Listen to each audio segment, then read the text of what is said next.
But you do yourself as the monster. Yes. And why didn't I was scared for Amber. And I really wanted them to be able to get it together. It could be very unpredictable. And she,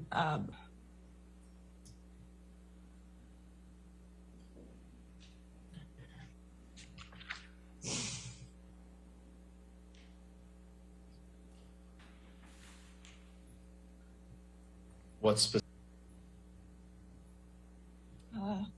beginning, I wasn't worried. Physical abuse was more evident. He might accidentally do something that was worse than he. When you say, talk about abuse, Can you explain what you mean? Amber, of that abuse. An incident between Johnny and Amber that took place in Hicksville. You remember that? Yes. We were sitting around the campfire. I don't remember, on a chair together, hugging, and out. And it was also surprising because Johnny had been hanging out with everybody, and a switch flipped. Johnny. At first I thought it was a joke. And no. It is head just now. Yeah. Was it surprising to you when you say he switched? Johnny would be acting. I never knew what caused it, by himself or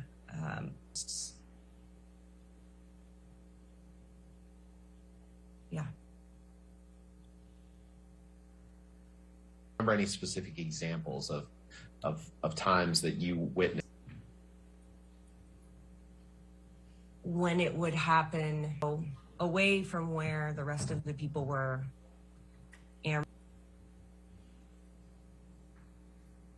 At Hicksville, what you saw and observed? On the door, disarray. Describe the disarray as best you can. Things were strewn about. Over the course of now, you've known Miss Hurd.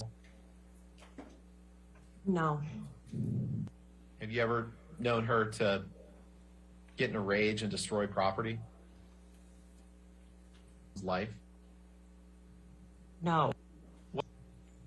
I'd like to fast forward a little bit to some extent. Do you think that happened the day before she went on the James Corden show?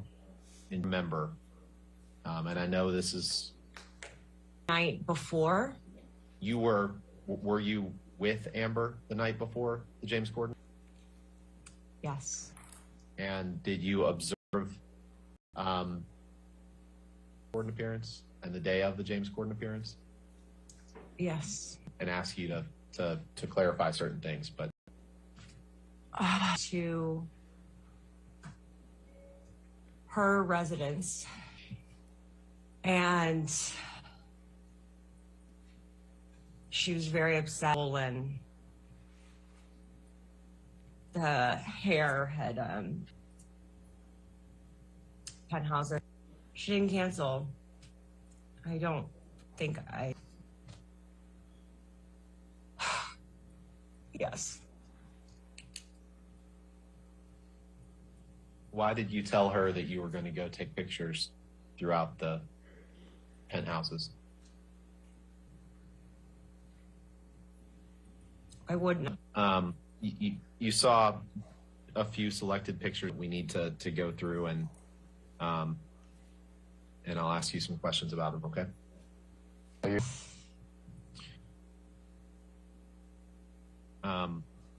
Miss Hurd's appearance the night that you just discussed?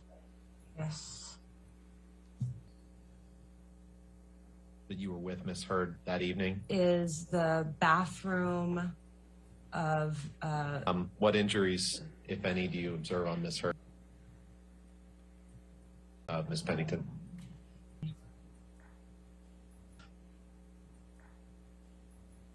in the Is that the night in December? Miss Heard's left ear. There's a picture. What is Johnny? what's the line above that say?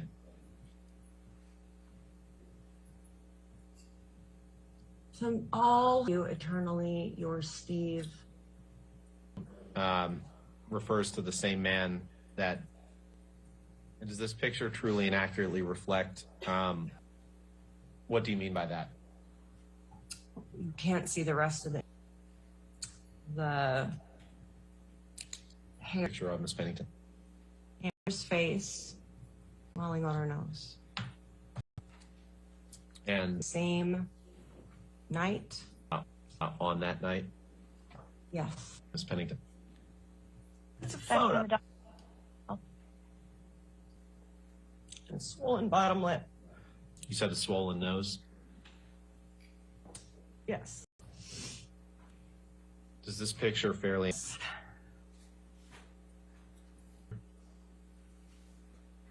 I don't. Miss Heard's appearance from that evening.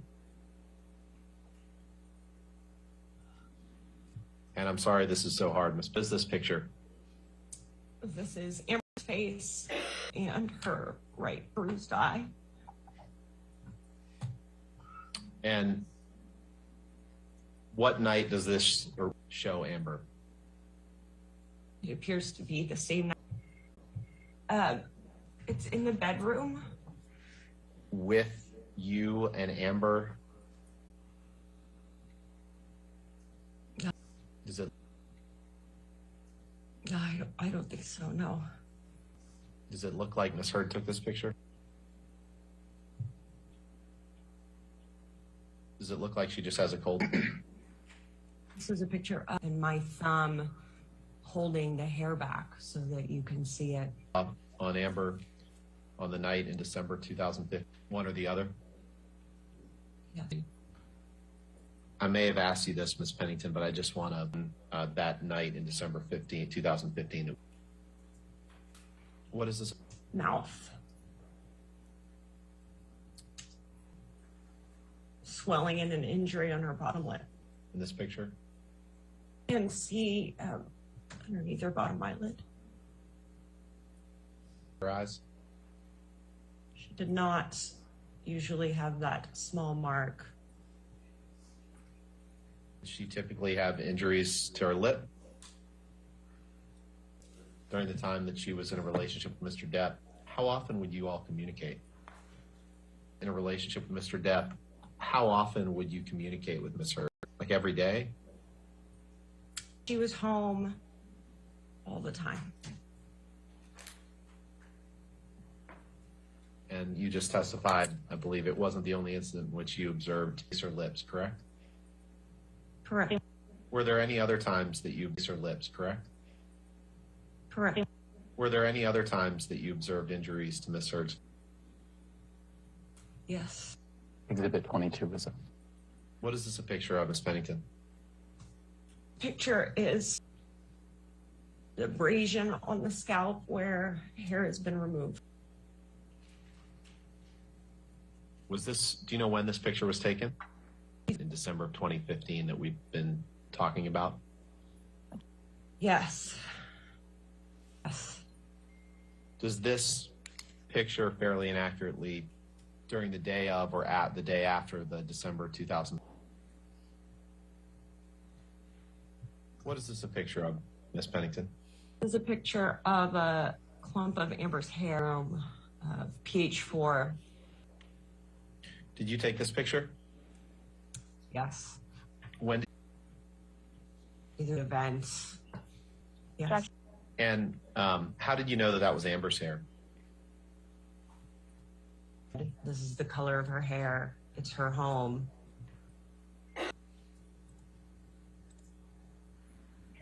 The bedroom of Penthouse 5?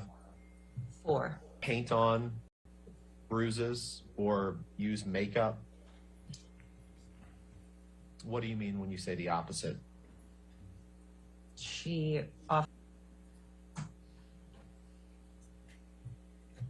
Did you, can we pull up the document titled December 2000? She has a small mark underneath her right eye. She's her coat and her. She's in the kitchen. Do you know when or approximately when this picture was taken?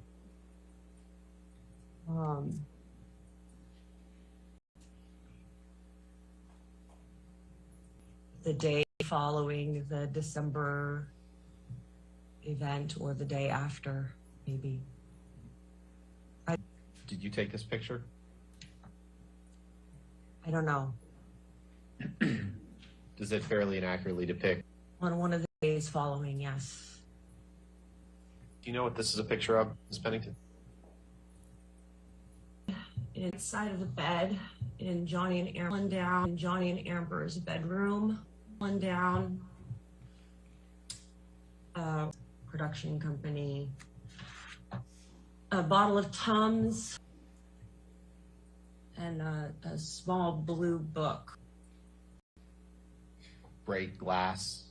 What's your knowledge about Mr. Depp's tendency to break things made of glass? My knowledge is that I saw him do it once, and then I saw the aftermath. Dean, did you see Yes. this picture before? What's this a picture of, Ms. Pennington? This is a picture of the platform bed in the bedroom of penthouse 4. Edge of the platform bed has a shard of wood that has broken off onto the floor. Did you take this picture? Yes. Either the night of the event or the next day. And when you say The December 15th event that we've been speaking about. where is this bed in the residence? This is in the penthouse 4. It's the middle, pH 3, Amber's closet, pH 5. This is the one of the rooms that you walk through to get to the homes. Have you ever known Miss Heard to destroy a bed frame? No. Have you ever known? Go ahead. Sorry. No. Have you ever known Miss Heard to destroy furniture? In all the photos that you of anything to alter those photos or make them appear to depict something that wasn't actually there or wasn't actually real? I want to talk about the day of the Late Late Show. When I say that, do you understand I'm referring to Amber's appearance on the James Corden show? Were you who else was present? A deer that who's her stylist. Did on James Corden? Yes. Did you see anyone put makeup on her face to make it appear that there was a wound on her lip? Yeah. Did you observe anyone ripping clumps of her hair out? No. Ms. Pennington, did you when she went on the James Corden show? What is your reaction to that? My reaction is that that is a false assessment or statement. And what's the basis for that? From the time directly after they happened throughout the next night. In the time that you spent with Johnny, did he ever express a similar? Yes. And what did you tell me what you can remember about the instances when he said that and what you're understanding? understanding was that he, For what? for his behavior, arguments, physical arguments, Said to you. Is that right?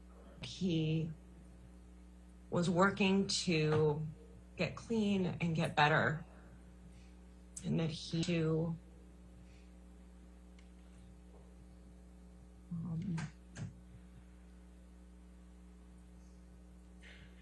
think that he was going to. Did you ever see him get better? Yeah, When? a lot of times. But did you ever see him get better permanently? Your Honor, it's Again, do not discuss the case with anybody and don't any outside.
Pennington, Your All Honor. right, thank you.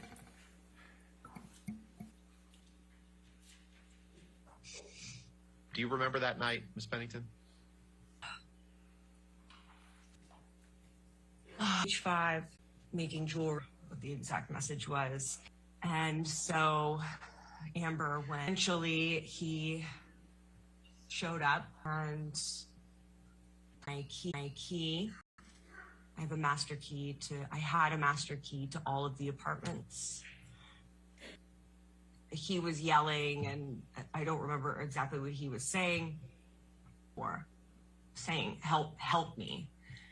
And I went up to him, and he hit my hands away, and I don't know, quit crying or get up or something. And it was really loud, and he was getting closer and closer. And I remember thinking, like, big orange, I'm just gonna pick up that ashtray and like hit him with it, because he was so close over us. And from the front door of PH3 and came in, and they were like, boss. They always called him boss. He's like, boss, come on, boss, let's go. And a bottle of wine, and he was just like smashing stuff off the island and yelling. I don't remember exactly what he was saying. And then they finally, and I could hear out in the hall just like banging and smashing and clattering around. I was just holding Amber, sort of just waiting for the pass and clear. And put your hands on Mr. Depp and when he hit your hands away, and how would you describe Mr. Depp's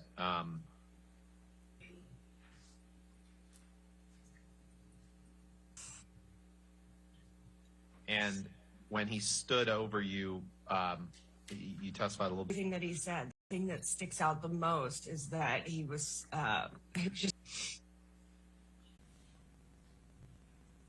Did you let her? No. You, just to be clear, where were you when you received the message from Amber asking you to come over to Penthouse 3? PH1. You weren't already in Penthouse 3. That you were lying in wait in Penthouse 3. I will also represent to you, Ms. Pennington, Amber Heard and her friend Rocky Pennington staged the May 21. No. Did you stage anything about Amber stage anything you observed Mr. Depp cause? In 3, stuff had been knocked off the kitchen counter.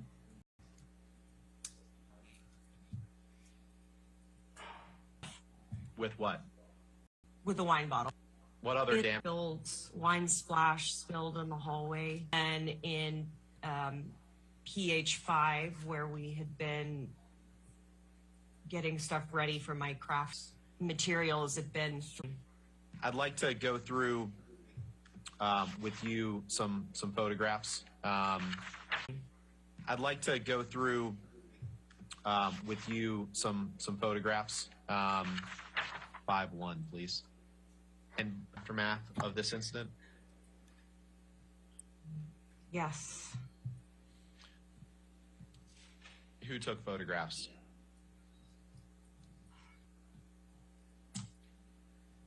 Josh, Drew, and I can say for sure.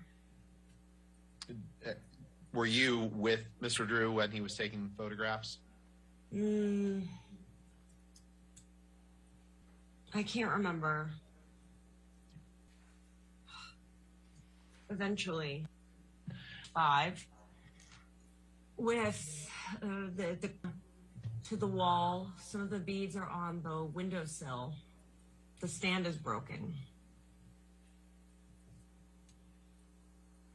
And did you accurately reflect damage that you saw to Penthouse? What is this a picture of, if you know? This is a picture of the Johnny and Amber's bed In PH3, it has several. These do, yes. Did you witness? Well, was this part of the aftermath of what Mr. Depp did in Penthouse 3? I didn't see him take these down, but they were not down before he came over. Does it fairly and accurately depict? Didn't see this happen, but I didn't see this happen, but I did see. Does this fairly and accurately depict something that you personally saw on May 21st, 2016? Yes. Question, Ms. Pennington, will be, what is this a picture of? The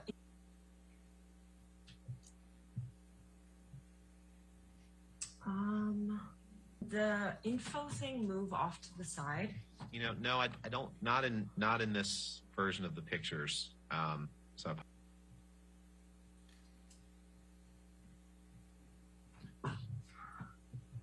And what do you see on the picture? It's broken glass. Okay. Does this picture fairly and accurately depict something that you observed on the night of May 21st, 2016? Yes. Did you use her to smash glasses on staircases? No. Did you find that question vague and ambiguous, Ms. Penning?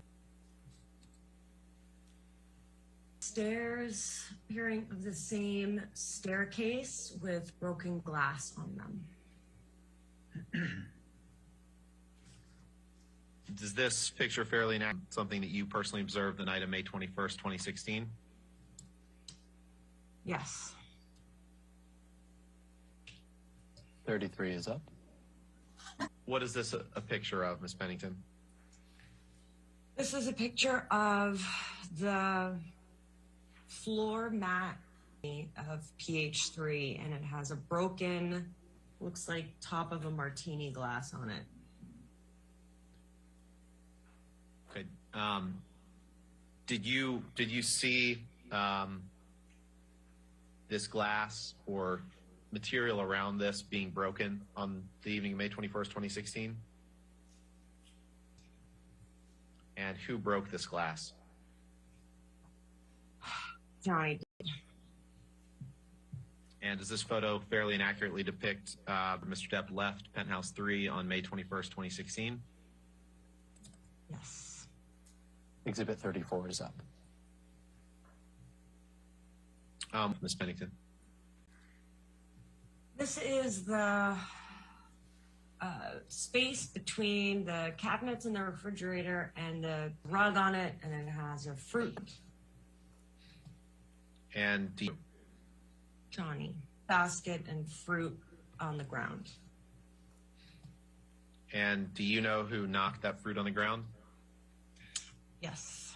Johnny. And does this fairly and accurately depict damage that you saw on May 21st, 2016? Yes. Thank you. What is this a picture of, Ms. Pennington? This is the landing set up on, And is this how Ms. Heard normally kept her office area? no. You observed on May 21st, 2016? Yes. 36 is up. Is this that same office area? And is this an accurate depiction of what you observed on May 21st, 2016? Yes. 37 is up.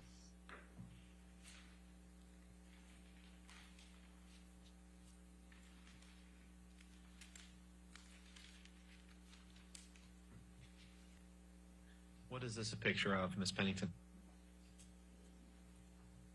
This is a picture of two photos on the column base leading up to Amber's office. The top photo is a group photo of Savannah, Io, myself, Amber, Aaron, Brittany, Morgan. We were in London. The glass is smashed. is a photo of Amber and me in France. Does this photo fairly and accurately depict damage that you observed on May 21st, 2016? Yes. 38 is up. Is up.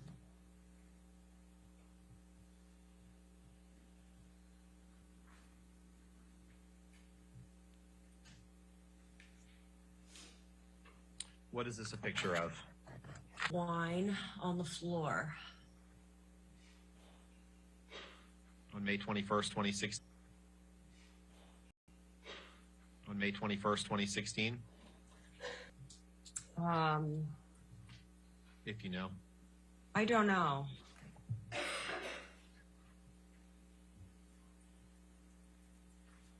But it something you observed on May 21st, 2016?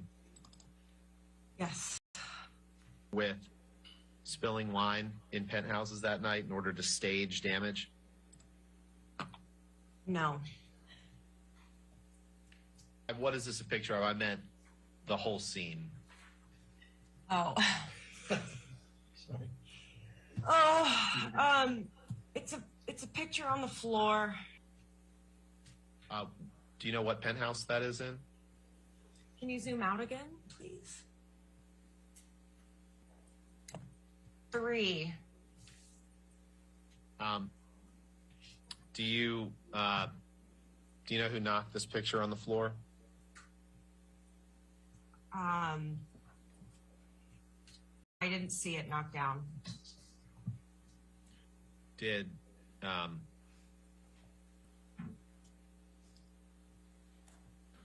other than Mr. Depp, did you see anyone causing any damage or knocking anything down in any of the penthouses on May 24th? No. And did you see Mr. Depp knocking things down? Observed on May 21st, 2016? Yes. Okay. On May 21st, 2016?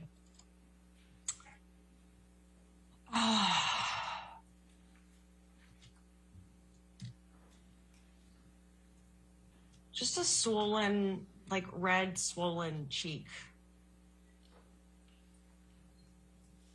Let's pull up the May 21st, 2016, 7077, please. And while he's doing that, did you, I know we talked about pictures of Miss Heard that evening.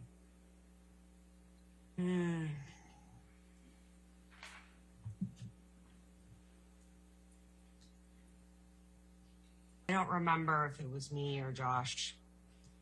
Were you present when pictures were taken of Miss Heard on May 21st, 2016? Yes. Does this picture fairly and accurately reflect? Yes. 42 is up. What is this picture, Ms. Pennington? This is Amber's face, red. The right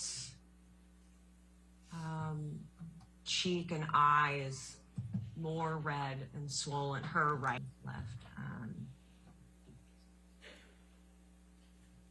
Does this fairly and accurately depict Miss Heard's condition that evening?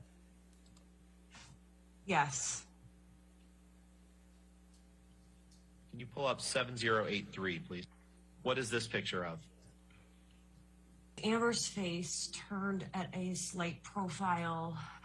Her eye is red and bruised. The side, the temple and cheekbone. Does this fairly and accurately depict Miss Heard's condition that you witnessed on May 21st, 2016? Yes. And were you present when police arrived? Yes. With police officers?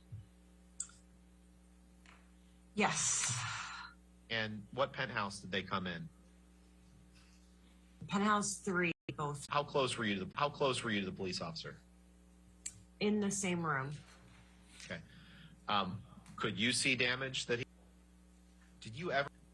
Did Miss Heard ever express that if she went public against with what happened on May 21st, 2016, that she stood to gain financially from doing so?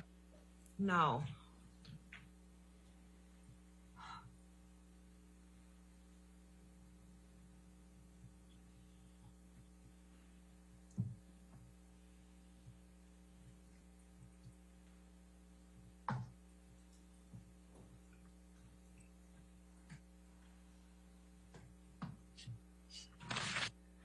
Now, some point after May 21st, 2016, Miss Heard filed for divorce from Mr. Depp, right?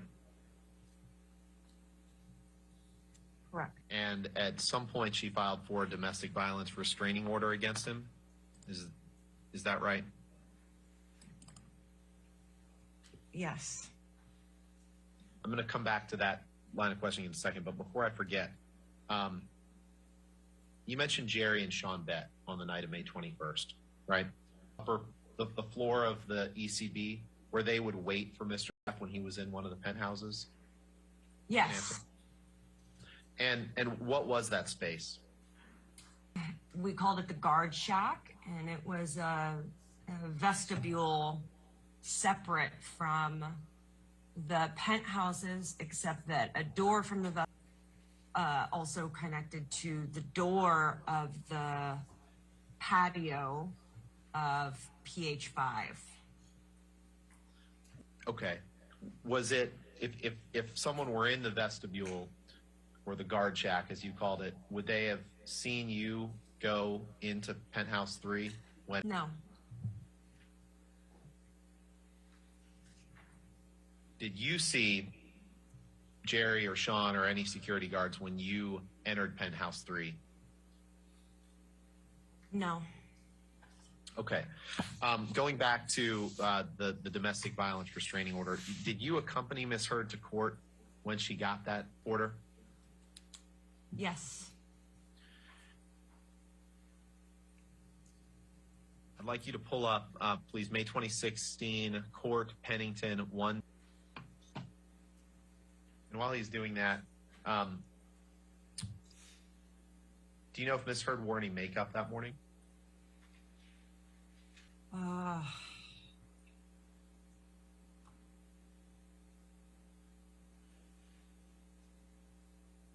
I don't remember seeing her put on any makeup. Was that rare for Miss Heard not to wear makeup? Yes. What is this a picture of? This is, and Jody, her publicist, sitting on the bench in the hallway waiting room of the courthouse. When? The day that the restraining order was filed. Do you I do. describe what you see? On her cheekbone, right cheekbone is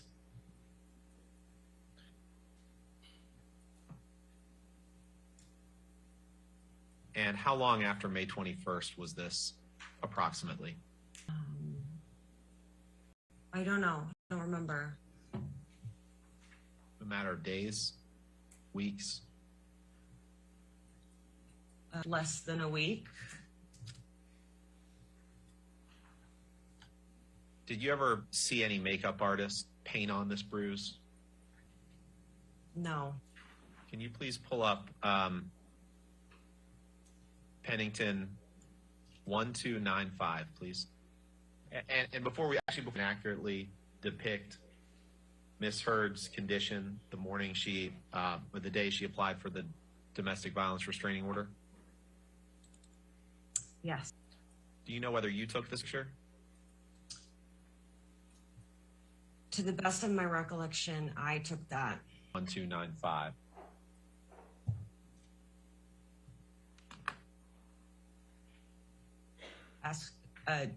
To the best of my recollection, I took that. And does that fairly and accurately depict Miss Heard's condition on that morning? Yes. 46 is up.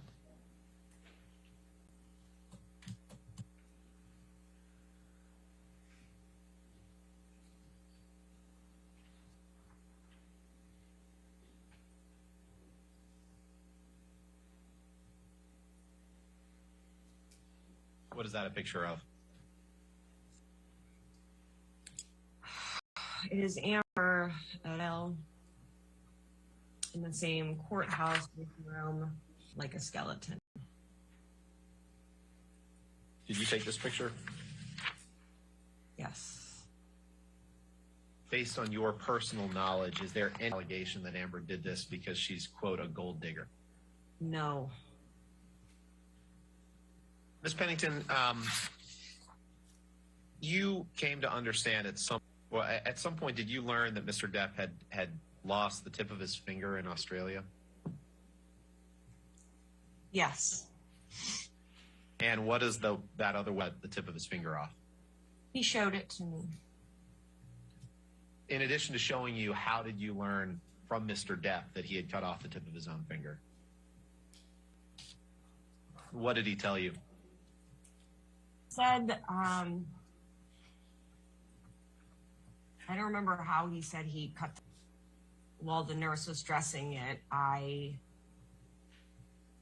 wanted to see it. I also had a very small injury on the tip of my finger. And I continued to see it throughout its healing process, but I don't remember how he told me.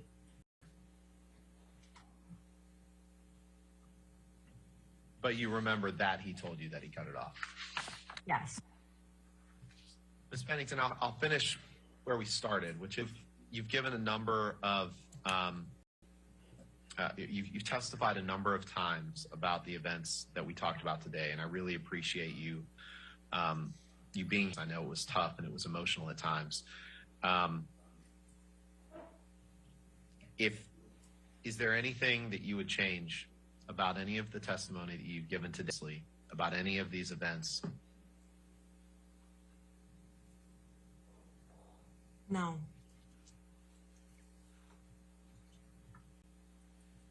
Your best every time you've testified about this to tell the full truth about everything that you know, everything that you saw, everything that you heard, everything that you've observed, right? To tell the absolute truth exactly as I remember it at all of the points of time. All right. Yes, Your Honor. That concludes the testimony of Raquel Pennington. Ms. Hurd calls Joshua Drew as her next witness. Okay. And if we may approach just to discuss a couple All right. exhibits. It is by deposition. All right. Yes, Your Honor. Okay.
Are we ready? Not quite? Okay. Yes, Your Honor. Okay. Ms. Heard calls Joshua Drew. as I Thank you. mentioned. Thank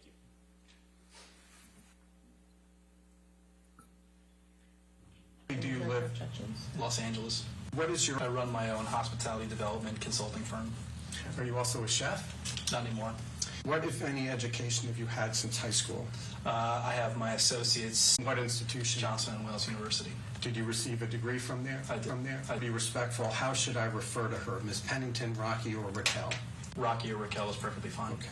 You were married to Rocky, so there came a time when you began to date Rocky, correct? Correct. When dating Rocky? That would have been June of 2014. And did there come a time when you became engaged to Rocky? Correct. When was that? That would have been in summer of 2015. Yeah, I believe. Do you recall when you were divorced from Rocky? Officially September 24th of last year. We separated officially this year. When did you first meet Amber Heard? Probably about 3 or 4 weeks after Raquel and I had started dating, very early on. When did you first meet Johnny Depp? Sure. I want to say, if memory serves, about 5 or 6 weeks after Raquel and I started dating.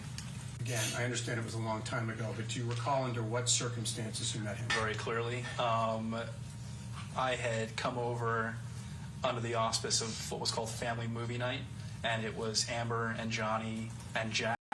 I honestly, she might have come later at a certain point, and it was just us in their apartment eating burgers and watching movies. Since that time, on how many occasions have you seen and interacted with Johnny Depp from that very first time on movie night? I couldn't even speculate the number of. It's not that it was sporadic and honestly, for a large portion of it, fairly casual. Not the kind of thing where you would just count the number of times. It was regular interactions over various periods of time. Well, your counsel is speculating. But I'm going to ask you to get a range. Is it more than 10 times? Yes. More than 50 times? Yes. From the time that you first met Mr. Depp on movie night, the very moment sitting here today, have you ever seen Mr. Depp strike Amber Heard? No. Have you ever seen him throw a telephone at her? No. Have you seen him hit her with a fist? No. Have you ever lived at a building located at 849 South Broadway in Los Angeles building? Correct. Did you live in the condo known as Penthouse 1? Raquel Pennington. From when to when did you live in Penthouse 1 with Rocky Pennington? Again, my memory is a little bit foggy of the exact date. Man, you'll have to bear with me a minute here. So while I was a frequent guest, I didn't actually until, I want to say, about October or November of 2015. Was Rocky already living in Penthouse 1 when you started visiting in ultimately? Did Ms. Pennington move into Penthouse 1 in or about June of 2014? I couldn't tell you with any specificity, but I believe it's around that time frame. Who owned? Johnny Depp. While you and Rocky lived together in Penthouse 1, did you or she have a key that allowed you access to all of the penthouses on that floor? Everything except PH2, yes. At the time, did Mr. Depp and Ms. live together in PH3? Sporadically, yes. Who was in PH5 at the time? Nobody. Nobody lived in PH5 for the entirety of our time there. Did you or Rocky ever live in PH1? Offered and refused. Did you consider the refusal of your offer to be a generous gesture by Mr. Depp? Exceedingly. Is Mr. Depp generally generous to his friends? Yes. Is he generous to people generally? Yes. Did Mr. Depp own Penthouse 5? Yes. Would your key? When you and Rocky were living here in Penthouse 1, did you ever notice that there were security personnel standing outside when Mr. Depp was in Penthouse 3? Not normally, no. Did you ever see the security personnel standing outside of his door? On very rare occasion. Normally they were in a storage room. 5. Moving aside from Mr. Bett and Mr. Come to know any of the employees of the building. Casually. Who is Trinity Esparza? She was one of the front desk people. Communications with her? In the course of living there, yes. Did you find her to be pleasant? No. How was she unpleasant? She was not particularly polite or accommodating to me or Raquel or any of Amber's friends. I wasn't there specifically, but I heard similar things from Amber in her interactions with her as well throughout the course of. While you lived in Penthouse 1, did you have the opportunity to interact often with Amber Heard? Yes. Did you miss Heard frequently? Yes. Did you ever see her drinking alcohol? Yes. Did you ever see her drink to excess? Yes. Did you Heard during her wedding to Mr. Depp at the Bahamas? Yes. Was she intoxicated at any time during the wedding weekend? Yes. Were we all? Did you ever hear at any time Amber Heard yell at Mr. Depp? Yes. On how many occasions? I couldn't tell you. Did you ever see her strike Mr. Depp? No. Did you and Rocky ever discuss the relationship between Amber Heard and Johnny Depp? Yes. On how many occasions? Honestly, probably hundreds, if not thousands. Mr. Drew, to April 21, 2016, do you recall that there was to have been a birthday celebration that night? Yes. Was that Amber Heard's birthday? Yes. Do you recall which birthday it was for her, how old she was? It was her 30th. I catered it. What do you recall about that evening? I recall it was held in PH5. Johnny was hours late, and Amber spent the better part of the evening making excuses for him, and he came very intoxicated and put on a show for everybody. And when the party was over, or we left, cleaned up, and the next morning, what had transpired after the fact. So Johnny was supposed to have attended the dinner, correct? Correct. And at what time did the dinner begin? I don't recall. You and Rocky were guests that was invited to the dinner. Again, you'll have to forgive me. It was quite some time ago. I remember Amber's friend Brandon being there, Amber's friend Iggy. I want to say that Whitney was there as well. To be very honest, I can't say with specificity whom else was there. When you say Whitney, are you referring to, is Whitney Heard Amber's younger sister? Correct. Putting aside the state or condition in which Johnny arrived, do you recall sitting here today approximately when Johnny arrived for dinner? I really couldn't tell you with any specificity, but I can say it was quite a few hours after the party had started. Did he provide any excuse or explanation to the group as to why he was late? Besides Mr. Depp's intake of alcohol that evening, had Miss Heard been drinking before Mr. Depp arrived? Yes. Do you know how much? Couldn't tell you. Detated at any time during the evening?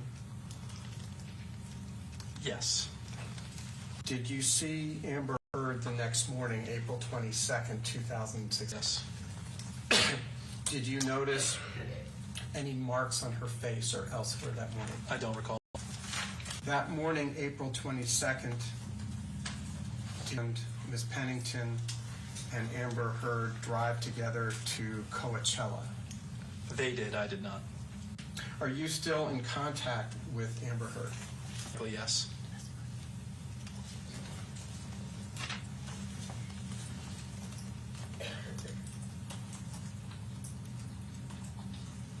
Just to be clear, and I'm sorry to jump around, when you say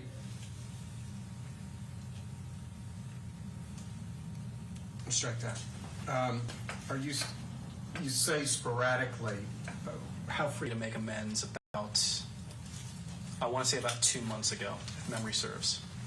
I'm going to come back to that. When you said you don't the morning of April 22nd, is that because you didn't see any marks on Miss Hurd, or you didn't see her at all that morning? I honestly don't. It was, but that the girls were hustling to get everything together to go out to Coachella, so it was a pretty frantic morning. I couldn't say with any specificity whether I interacted with her that morning before they departed. And you said that Ms. Hurd reached out to you. When did she reach out to you? Sometime in the last 2 months. What did she say when she reached out to you? To paraphrase, it was something akin to letting me know that, you know, her and Raquel hadn't spoken in some time, to tell me that she loved me and that she missed me, and she just wanted to and, you know, reconnect. Did she mention anything about this lawsuit? Not in the initial interaction. How did you respond to her when she said she wanted to make amends? Before I responded and before I could, I did get unlikely people were going to be contacted. I didn't for some time. I think I waited about a week and a half before I responded, and before I could, I did get a note from her letting me know that she had tried to keep going to be contacting me, either about being deposed or a statement of some kind. There was nothing explicit about whom it would be coming from, whether it was from Johnny's side or from her side, only that somebody would more than likely. And when you had a glass of wine... No, I'm sorry, it would be longer than that, probably about 2 months ago. Mr. Drew, let's please change subjects.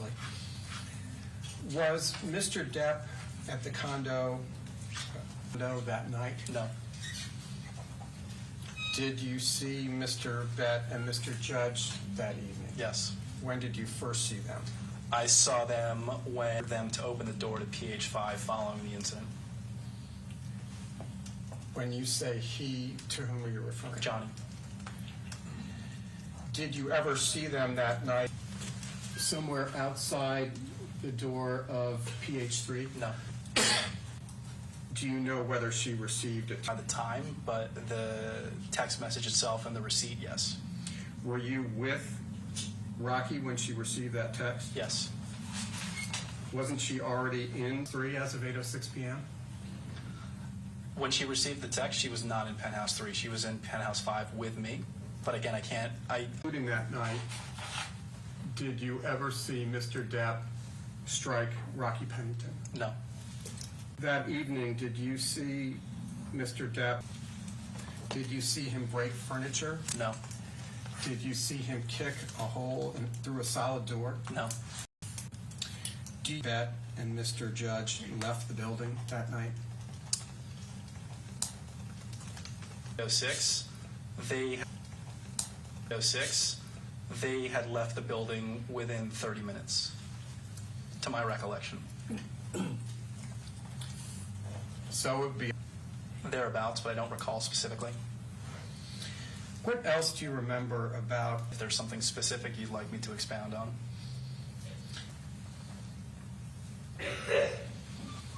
When did she arrive at the scene, if you recall? Vaguely, I remember them arriving. Johnny had left. But again, he's a bald gentleman, white. With which officer, if any, did you speak that night? Both. What do you say to them, if you recall? I greeted them at the door. I walked them through PH3 to show them the damage, show them the broken glass. I took them through PH3, like I said, to show them the damage. I took them back out of the hallway, glass, Raquel's jewelry, and things like that strewn about the apartment. And then I brought them back to PH3, at which point they separated. The left side specifically to speak to her one-on-one. The door was closed. I was outside with the other officer. So I can't say with any specificity what else was around. They told me specifically it was one-on-one, and I was outside the door with if anything could be done, because we were obviously upset. And his comment to me specifically was, here to go pick him up. But you've never seen Johnny hit. Do you recall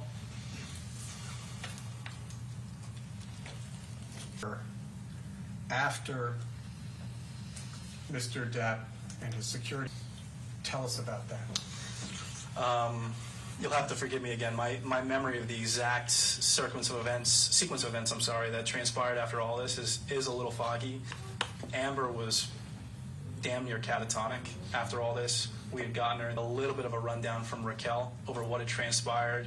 Raquel got her to call her lawyer, Samantha Spector, to find out what to do. We immediately put together a contemporaneous matter of fact to do with the police or whatever it may be. Are you aware, were you present when she was speaking to them? No. Did Amber file the complaint that night? No. Did the police arrest Mr. Depp? No. Did they for his arrest? Not that I'm aware of. Mr. Drew, let's turn for the moment to May 23rd at all that day. Yes. When did you see her? A jewelry show somewhere, I want to say it was downtown, I might be mistaken, it might have been out in Venice, somewhere in Los Angeles. So she was out most of the day, so I called to be there should Amber need anything. Had a friend come over with a locksmith to change the locks, just to be safe. And I was there to make sure that that happened, and just, like I said. On May 22nd, you don't know whether it was the morning or the afternoon. Is that right? It was sporadic throughout the day. I think it was some point late morning. Did you notice any marks on her face? Yes. Describe the marks. Saw her. Did you notice any marks on her face? Yes.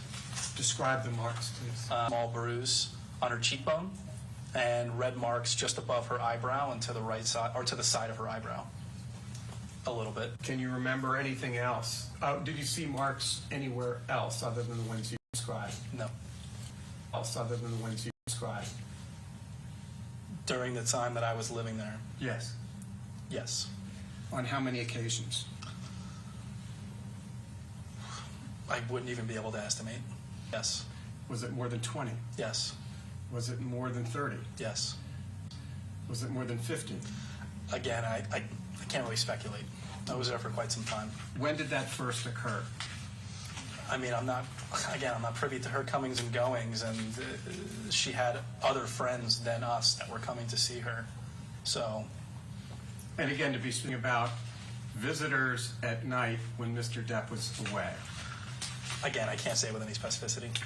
When did that first happen that you were aware of? I would say pretty early on, but again, there's no context to it. The other consideration that I would say is that the hallway between all of these penthouses was public right-of-way going to the pool. My understanding of people coming and going, it might have been the public, it might have been residents, or I'm sorry, not public, it might have been residents in the building. I can't really say with any specificity. Elon Musk was a gentleman that Amber dated intermittently following the restraining order. When did can you recognize Elon? First see Elon Musk at Penthouse 3? I'm not quite clear exactly, but I want to say it was about 3 to 4 when the restraining order was filed. But while Mr. Depp and Ms. Heard were still married, correct? Yes. After May 22nd, 2000, ever see any marks on Ms. Heard? Not to my knowledge, no. Would you please describe, as far as you can remember, what cleanup efforts were undertaken and by whom? Well, myself. In Penthouse 3, there was a number of pieces of broken glass and floor in the kitchen. Only in the kitchen, sort of around the kitchen island. In the hallway outside of the penthouses was quite a bit of spilled wine. I don't believe we dealt with that at all. And if all of Raquel's things had been strewn about pretty dramatically, so we did our best to sort of put that back together and pack everything back up. And there were books and picture frames were out, and picture frames were broken and things like that. We just picked the glass up off the floor so the dogs didn't get hurt. Strewn about? That's not the right verb. But did you actually see the person who threw her clothes? Are you aware that Ms. Heard... Any destruction of any kind. Aware that Ms. Heard alleged that Mr. Depp hit her on or about December 15? Yes. What? So my recollection of that is Raquel and I had come back to the penthouses from where I don't recall specifically. I want to say late afternoon, early evening. and Raquel was supposed to meet with Amber as soon as they came back. Amber had not been responding to her text messages, so we let ourselves into PH3 together to go check on her and make sure everything was okay. When we came in, the kitchen was completely, I wouldn't out of order enough for something to be off. And then when we turned the corner on the section of counter next to the kitchen sink, there was something written on the counter, and I don't know what it was, and to be honest, I can't actually recall exactly what was written. It was something very, very weird, like all is such a fraud or something akin to that. You never saw Mr. Depp strike Amber Heard on or about December 15, 2015, correct? Correct. Did you see Miss Heard, did you notice any bruising or other signs of injury? Yes, pretty significant. What did you observe? I noticed specifically she had pretty significant bruising on the inside of both eye sockets, kind of extending down the bridge of her nose, and her forehead was red. But you have no first that injury occurred. That's correct. Are you aware that she made Amber Heard made a television appearance the next day? Yes. Do you ever see Mr. Depp take drugs, either prescription or drugs that were not by prescription? Yes. How many times? I can't speculate on the number of times, to be honest. There was some questioning before where people were asking you about, is it fair to say more than 10 times? Yes. Fair to say more than 20 times? Yes. But to be very honest with you, he was also a very private person, and a lot of that behavior was done in private. Did you ever hear Mr. Depp yell at Ms. Heard? Yes. Can you tell me when you recall that and what happened? I can't say with any specificity the number of times. There is one incident specifically that I do recall. Myself and Raquel were vacationing in France and we were staying separately, separate houses, and the two of them were having a very, very loud argument with one another, screaming at each other that we could hear through the walls. Approximately that yelling lasted for?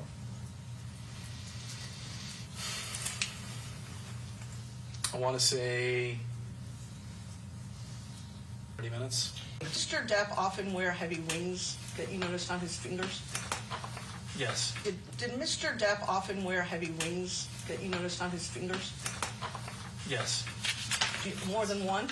Yes. And were they large? If memory serves, yes. December 15, 2015, Los Angeles, California, which is the next page. And you'll see in paragraph 23, in case it refreshes your recollection, to Rocky. What knowledge do you have about this incident? Specifically, I want to say late afternoon, early evening. It was myself and Raquel. Melanie was not present. Amber had not been responding to Raquel for some time. They were supposed to hang out, the three of them. So we let ourselves into PH3 to check on her and make sure everything was okay. When we came inside, the kitchen and the dining table were a mess.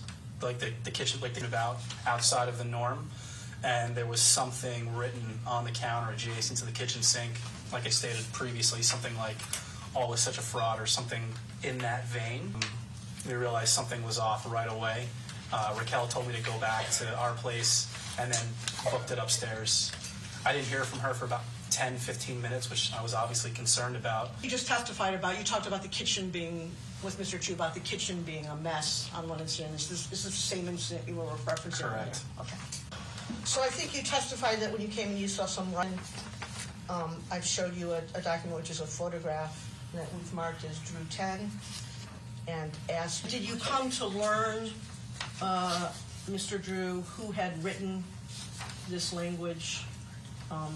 Is this the kitchen, withdrawn, is this the kitchen counter? It's the kitchen counter next to the kitchen sink. And this is in the apartment of Ms. Heard and Mr. Depp? PH3. And did you come to learn who had written these words on the kitchen counter? Any objection to this response, but I knew it's his handwriting. When you use the preposition his in that answer, you meant Mr. Depp? Correct. And why, and are you saying that you recognized at the time that it was Correct. on? And how were you able to recognize Mr. Depp's handwriting? He has a very unique mode of penmanship. And you had seen that mode of penmanship previously? Can you read what is written on the countertop in Drew 10? Why be a fraud? All is such bullshit. Is there a photograph of what you recall seeing that day? To my recollection, yes. Was anything else written on the countertop? Not that I remember. When you came into the apartment and saw the mess in the kitchen and saw these words written on the countertop, were you concerned? And what were you concerned about? That something very, very bad had happened. And that's in part because you assumed immediately that Mr. Depp had written these words? Yes. You read into the record what it says. Could just correct me if I'm wrong. That little kind of red thing there in the top right-hand corner of. Do you recall? Is that a lipstick? Part of a lipstick?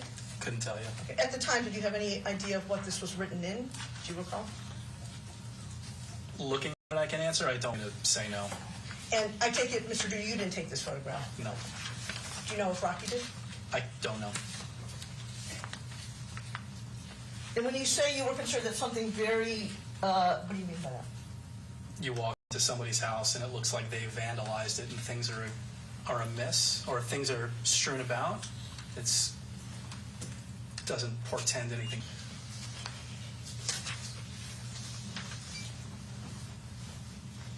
Did you go anywhere else in Ms. Heard's apartment other than the kitchen that day? The living room later. So, again, to the best of your recollection, I understand it's a long time to memories, but can you tell me chronologically what happened? You let yourself into the apartment, you saw this. Just tell me the story again to the best of your recollection of what happened when.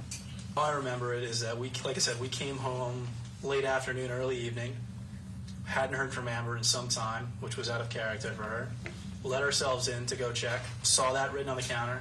Raquel looked at me and said specifically, go back to our place.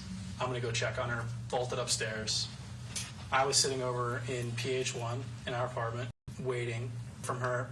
Again, I don't remember exactly. I want to say it was about 10 or 15 minutes later. I really don't remember what my response was. I don't remember what transpired after that, other than there was some time over there. I don't remember when or even if Melanie came over at any point during that evening. What do you recall about that? And I remember it specifically because she had pretty significant visible face. Didn't know if she was going to be in a state to do it or didn't know whether she was even going to have the physical appearance to be able to do it. When you say these things, first of all, she and those. Yes. Did you see Ms. Heard's face that day? Yes. Do you have good vision? I didn't have glasses and I didn't need them then, so yes. So I'm handing you a through 11. You can see from the top page it was attached to Ms. Heard's affidavit declaration as Exhibit 13. And I want you to look at photos of Ms. Heard's face and tell the jury, Mr. Drew, if those were consistent with what you observed on her face that day. It is. Cheers. And the pictures were taken, on Raquel's iPhone or photo camera? To my recollection, yes, they could have been taken Amber's phone, so there wouldn't be any potential accusation of bias or anything like that. And you described that there was, as I recall, kind of color under both of her eyes. Yes. And I say her, I mean Ms. Heard. If you look at the 1, 2, 4, 5, 6 photo, this one, I'm going to hold it up. Yes. Did you personally observe that day this injury, Ms. Heard's face on December? In December 2015? I did. And you said before you were there when Ms. Pennington was taking the photos? Yes. There's a couple more photos in there. It looks like there's a busted lip. See those photos? Yes. Do you recall seeing that personally on Ms. Heard's face that day? Honestly, I don't remember without looking at this photo, so I'm more comfortable. I don't know. Mr. Drew, were you there, just to refresh your recollection, you were there when all of these photos were taken, or just the photos of the face? I can't say definitively. Okay. Were therefore that are here? Correct. But at least some of the photos in Drew 11, you recall being there and personally observing Ms. Pennington take them. Correct. And are you aware of any by Rocky or anyone else to manipulate the photos that were taken that day with Photoshop or any other method of a photograph? If I had any knowledge of that or even suspected it, this would be a very different interview. It's a deposition, but yes. Or a very different deposition. Whatever. I'm going to turn the incident on April 21, 2016 in connection with Ms. Heard's birthday party. I guess that was her third. If you can, Mr. Drew, is for you to tell me in your own words, again, separate and apart from anything that's in Ms. Heard's declaration, what you recall happening that day and observed.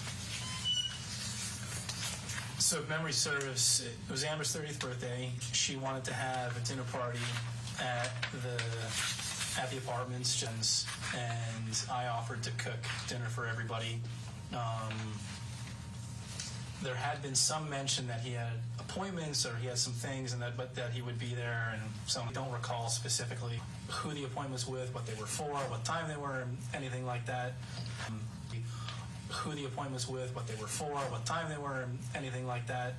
Quite frankly, any talk of schedule with either Amber or Johnny was pretty much moot, to be very honest.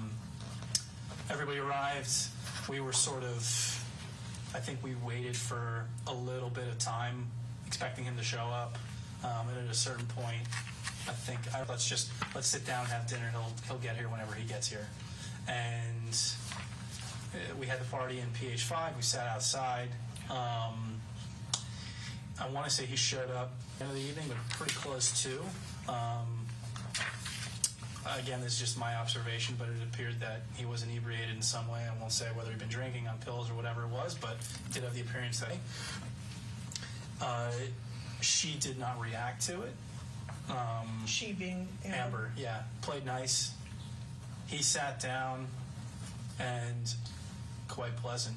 He does what he always does when he comes and sits down at dinner, is put on a show and connect with everybody and, be entertaining and be pleasant and polite, and her the same. There was an issue. And then I didn't hear anything until the next morning. And I knew that there was a scramble. The girls were leaving the next day for Coachella, which I did not attend with. But all I knew was that they had gotten in a pretty big argument. But because of the rush to get out that day, I didn't really get too many stories about it. You cooked the dinner that night? Correct. What'd you cook? Actually, I do remember. What'd you cook? I made tacos, actually. Don't ask me why. I did it. Amber she wanted Mexican food, so I did a big Mexican spread. When you say that when Mr. Depp walked in, he appeared inebriated, do you recall, was his words slurred? What do you recall?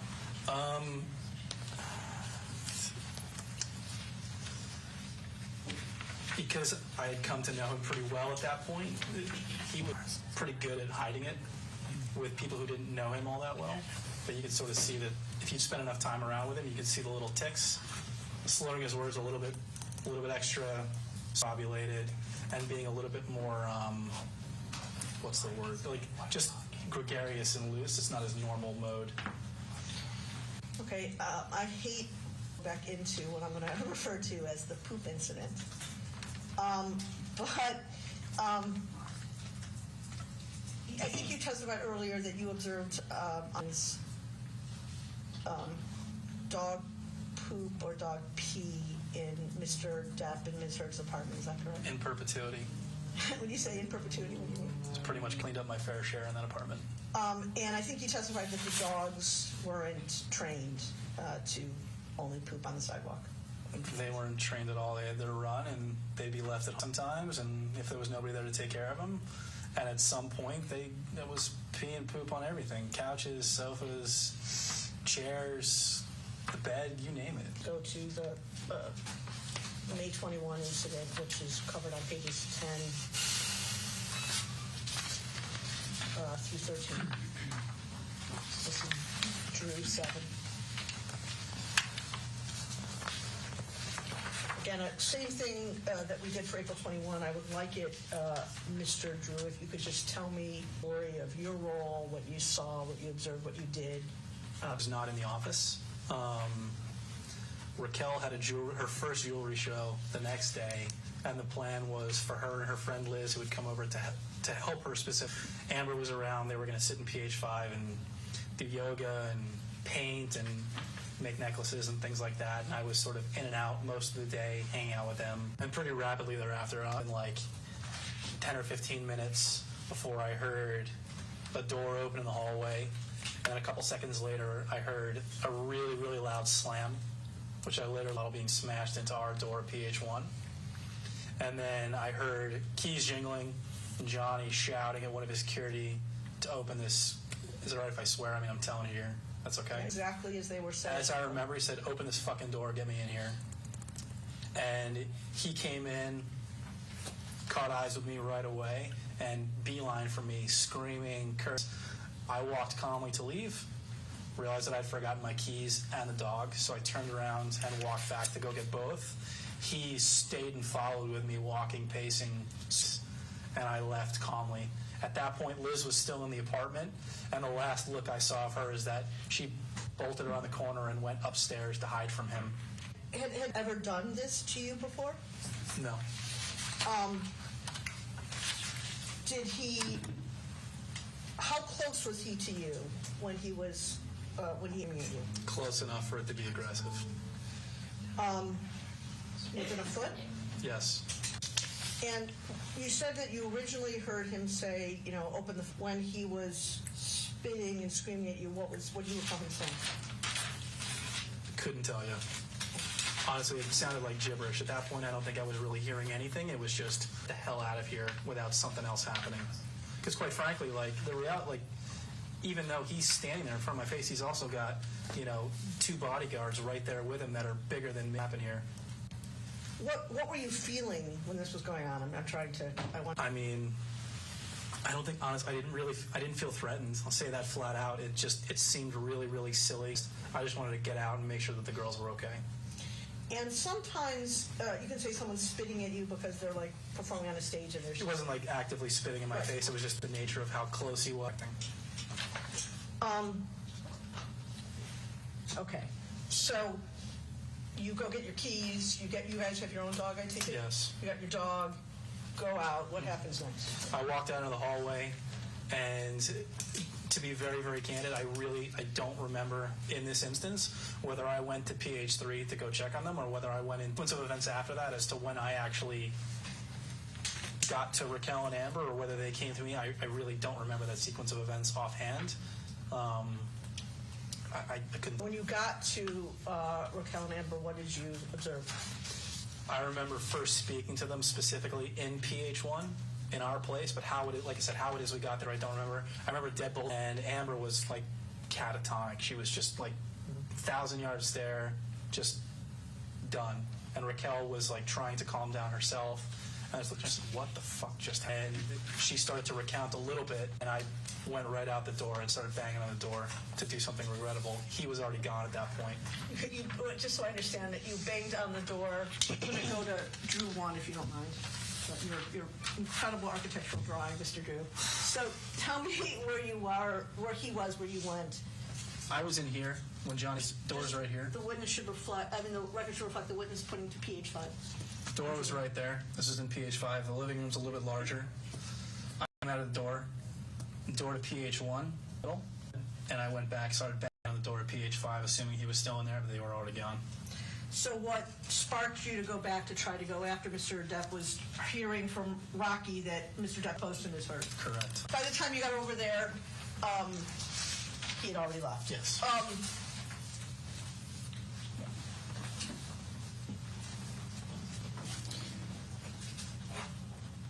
You said that Amber, when you saw them, that Amber and Rocky, I think you said Amber seemed catatonic. Yeah, she was just a ghost. What did Rocky seem?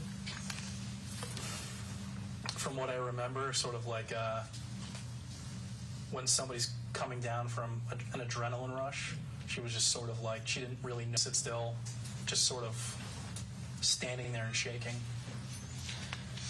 So I went right back to the girls to make sure that they were there and shaking. So after you had gone to try to find Johnny, he'd already left. To make sure that they were okay after my own little selfish outburst. And they were at that point still in your apartment. They were still in my apartment. I came in. Amber had started to come out of it, calm down a little bit. I started to get a little bit of information as to what happened. The thing I remember most distinctly was that Amber had Johnny's cell phone in her hand, so I took it from her. And about the police.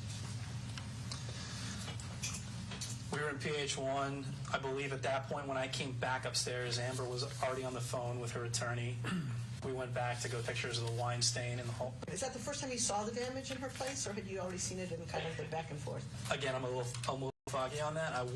I can't say definitively whether I'd seen it before or whether for the first time. So we took her back to PH3. We took photos of the damage inside. And I want to say the first responders came pretty shortly thereafter. Maybe, again, I'm really guessing here. I want to say 20 or 30 minutes at the most. The first set of police officers who were there, how long do you recall them staying? Maybe 15 minutes. I was asked to greet the officers specifically because Amber didn't want to file a report, and I said that I would speak to them to see if I could, get them to leave, say that everything's okay. So we all knew that there was no way they could do that. I told her that I would go and greet them first. Okay, so two questions. Why did you know that there was no way they could do that? Let me ask you that question first. Survive. What was your understanding of why she didn't want to have him arrested? She was still protecting him. What else, if anything, Mr. Drew, do you remember either the female police officer or the Caucasian gentleman saying that even? I remember I was the one who walked them through PH3 where the original incident had occurred. I showed them. They had already walked over the wine stain in the hallway, or the big spill of wine, and I showed them the bolt in the door. You could see looked like the bottom of a wine bottle. I took them into PH5. The patient to me throughout was me just pointing things out to them. The Caucasian police officer pulled me outside solo. I can't say what happened internally, so I don't know whether anybody was in earshot, and the officer having a one-on-one, or whether there was anybody else around them. I don't know what was said either, specifically outside of what I might have heard secondhand, which has already been talked about ad nauseum. You have, Mr. Drew, a series of photographs that we've marked as Drew 13, and I think I'm just going to take you through them one by one, if that's okay with you. And I'm going to ask you if you can tell me what these photos are. These are photos taken of her the night of the incident. Who took the photos? Some were taken by me, some were taken by Raquel. And when you say the night of the incident, May 21. And are you sitting here today, can you distinguish which were taken by you and which were taken by? No. Were you present when they were all taken? I can't say that definitively. Okay. Were you present when photos were taken of Ms. Heard's face, like you see on the first page of this? Yes. Image of Ms. Heard's face on May 21, consistent with your recollection of what her face looked like? Yes. And am I correct that unlike, it's a little hard to see because there's shadow on the right, but unlike that we looked at where there were photos, here the injury looks like it's mostly on one side? Correct. Let's look at the next photo. Tell me if you can remember. These are pictures pulled off the wall and placed onto their bed in their bedroom. Let's go to the next photo where do you recall seeing this on the night of May 21? Yes, this is on the column in PH5 going up the stairs. And there, the glass on the pictures were shattered? Yes. Photo of Ms. Heard's face. Is that what Ms. Heard's face looked like when the police arrived? Yes. With the next photo of the pictures on the bed, on the wall, did you show these you personally show these to the first group of police officers that night? Honestly, this one, I really can't say whether I did show them to the officers. I don't recall this. You're pointing to the photos on the bed. Correct. What about the photos on the wall? The third photo, yes, I showed them personally. For the photos on the wall, you had been in the apartment prior to this? Yes. Was the glass in No. the apartment? Okay. Go to the next one. What's that? This is broken glass. I believe this is from the landing directly beneath the photo shown in. The landing on a staircase? Yes. Did you show, was that photo taken by either you or Rocky? Yes. Glass to the police officers who came, the first group of police officers who came that night. Yes, I did. Next photo.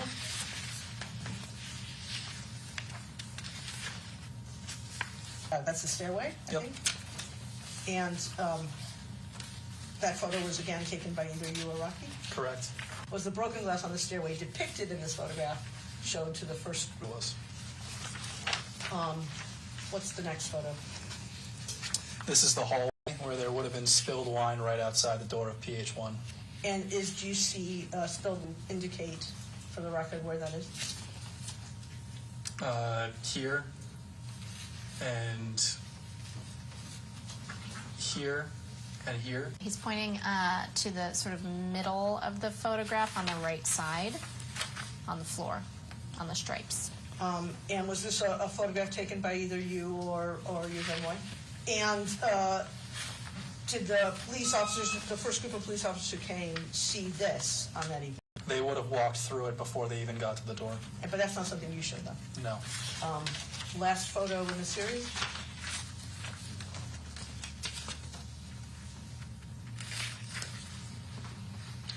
Can you tell me what that is, sir? That is spilled wine on the floor. Is this a photo that was taken by either you or Rocky? Yes. Is this something that you showed the first group of police officers that evening? Yes. Which apartment is this in? I believe this is in PH5.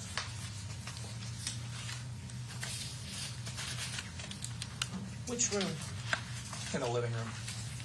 As I asked with the other series of photos that we saw, first of all, are you aware of anyone who made any efforts to manipulate these photos to make the incident and the circumstances look worse than they were? Not to my knowledge. Did you have any understanding that evening at Will's face that anyone had somehow put makeup on her face to make it look like she had an injury under her eye? No. With respect to these photographs generally that we've looked at, was there any effort to stage the photographs in any way? Absolutely not. And do you know how the photographs ultimately to Ms. Heard? I do not. So I think you testified earlier with Mr. Chu, Mr. Drew, so I'm rhyming here. You were in contact in the building.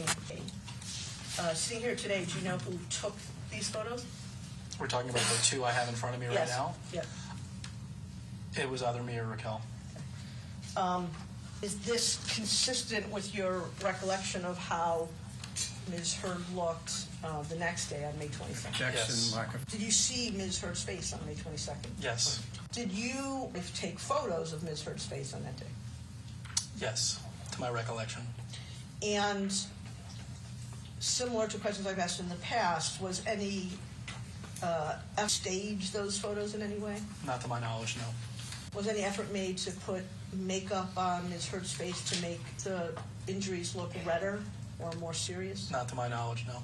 Any manipulation of the photos done, either using Photoshop or any other similar method? Not to my knowledge, no.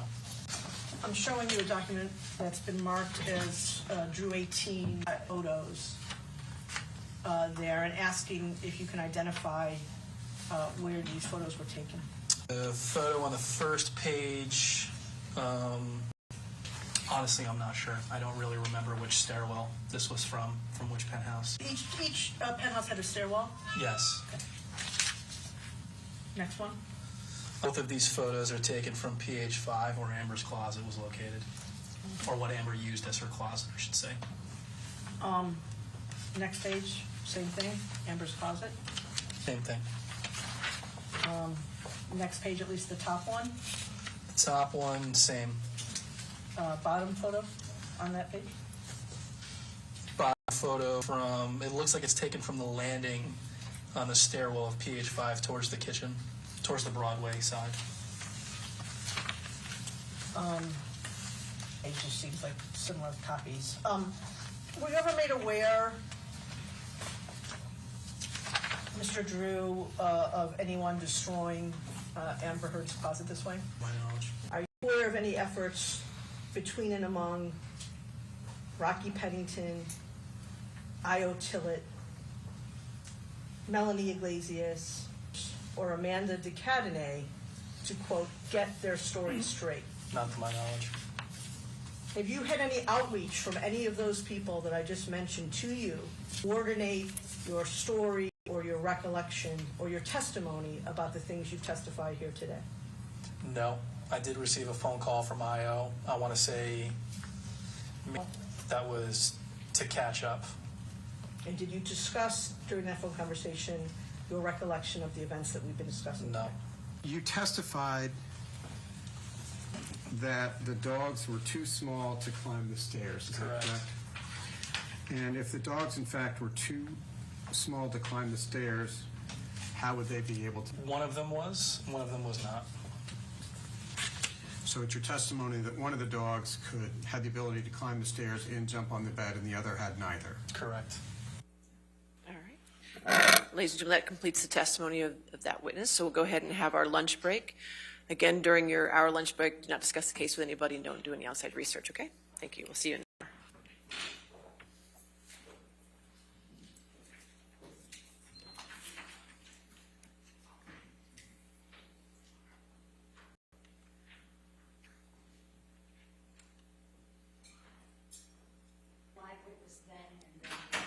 Okay, live witness at 1:45, so we'll take the TV down. Okay, all right, thank you. All rise.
until the philosophy which old one race superior.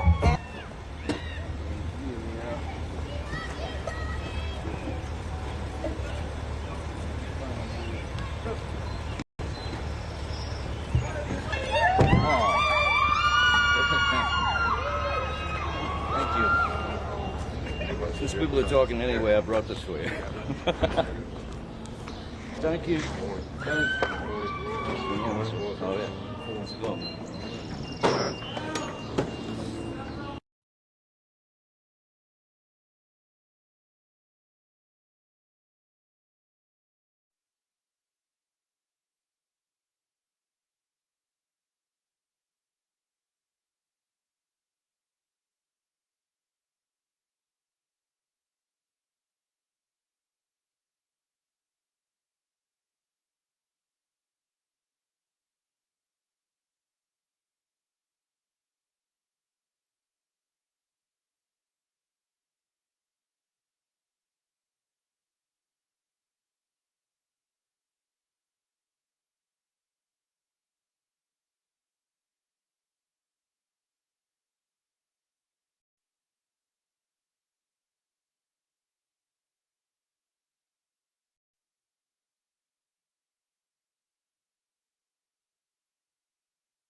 Please be seated.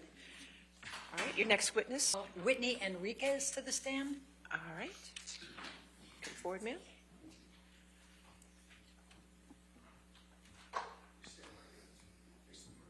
I swear or affirm to testify truthfully in this case under penalty of law.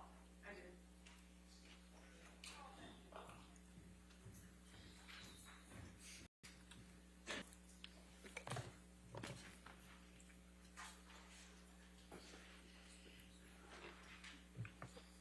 Thank you. All right, yes, ma'am. Thank you, Your Honor. Will you please the record? Whitney Enriquez, And where do in Glendale, California. and you're Amber's sister? I am. Okay. Are you married and do you have any children? I am. I'm married with two Are small. you married and do you have any children? I am. I'm married with two small children. Okay. How old are your children? A 3-year-old and a newborn. He's just over 2 months old. Your profession? Before the pandemic, I worked in hotels doing various food and beverage management jobs, primarily events as well. Now I'm going to take you to Mr. Depp and Amber, the early stages. When did you first meet Mr. Depp? I met him sometime in 2011 for the Rum Diary press tour, but I did not meet him in 2012 as Amber's boyfriend.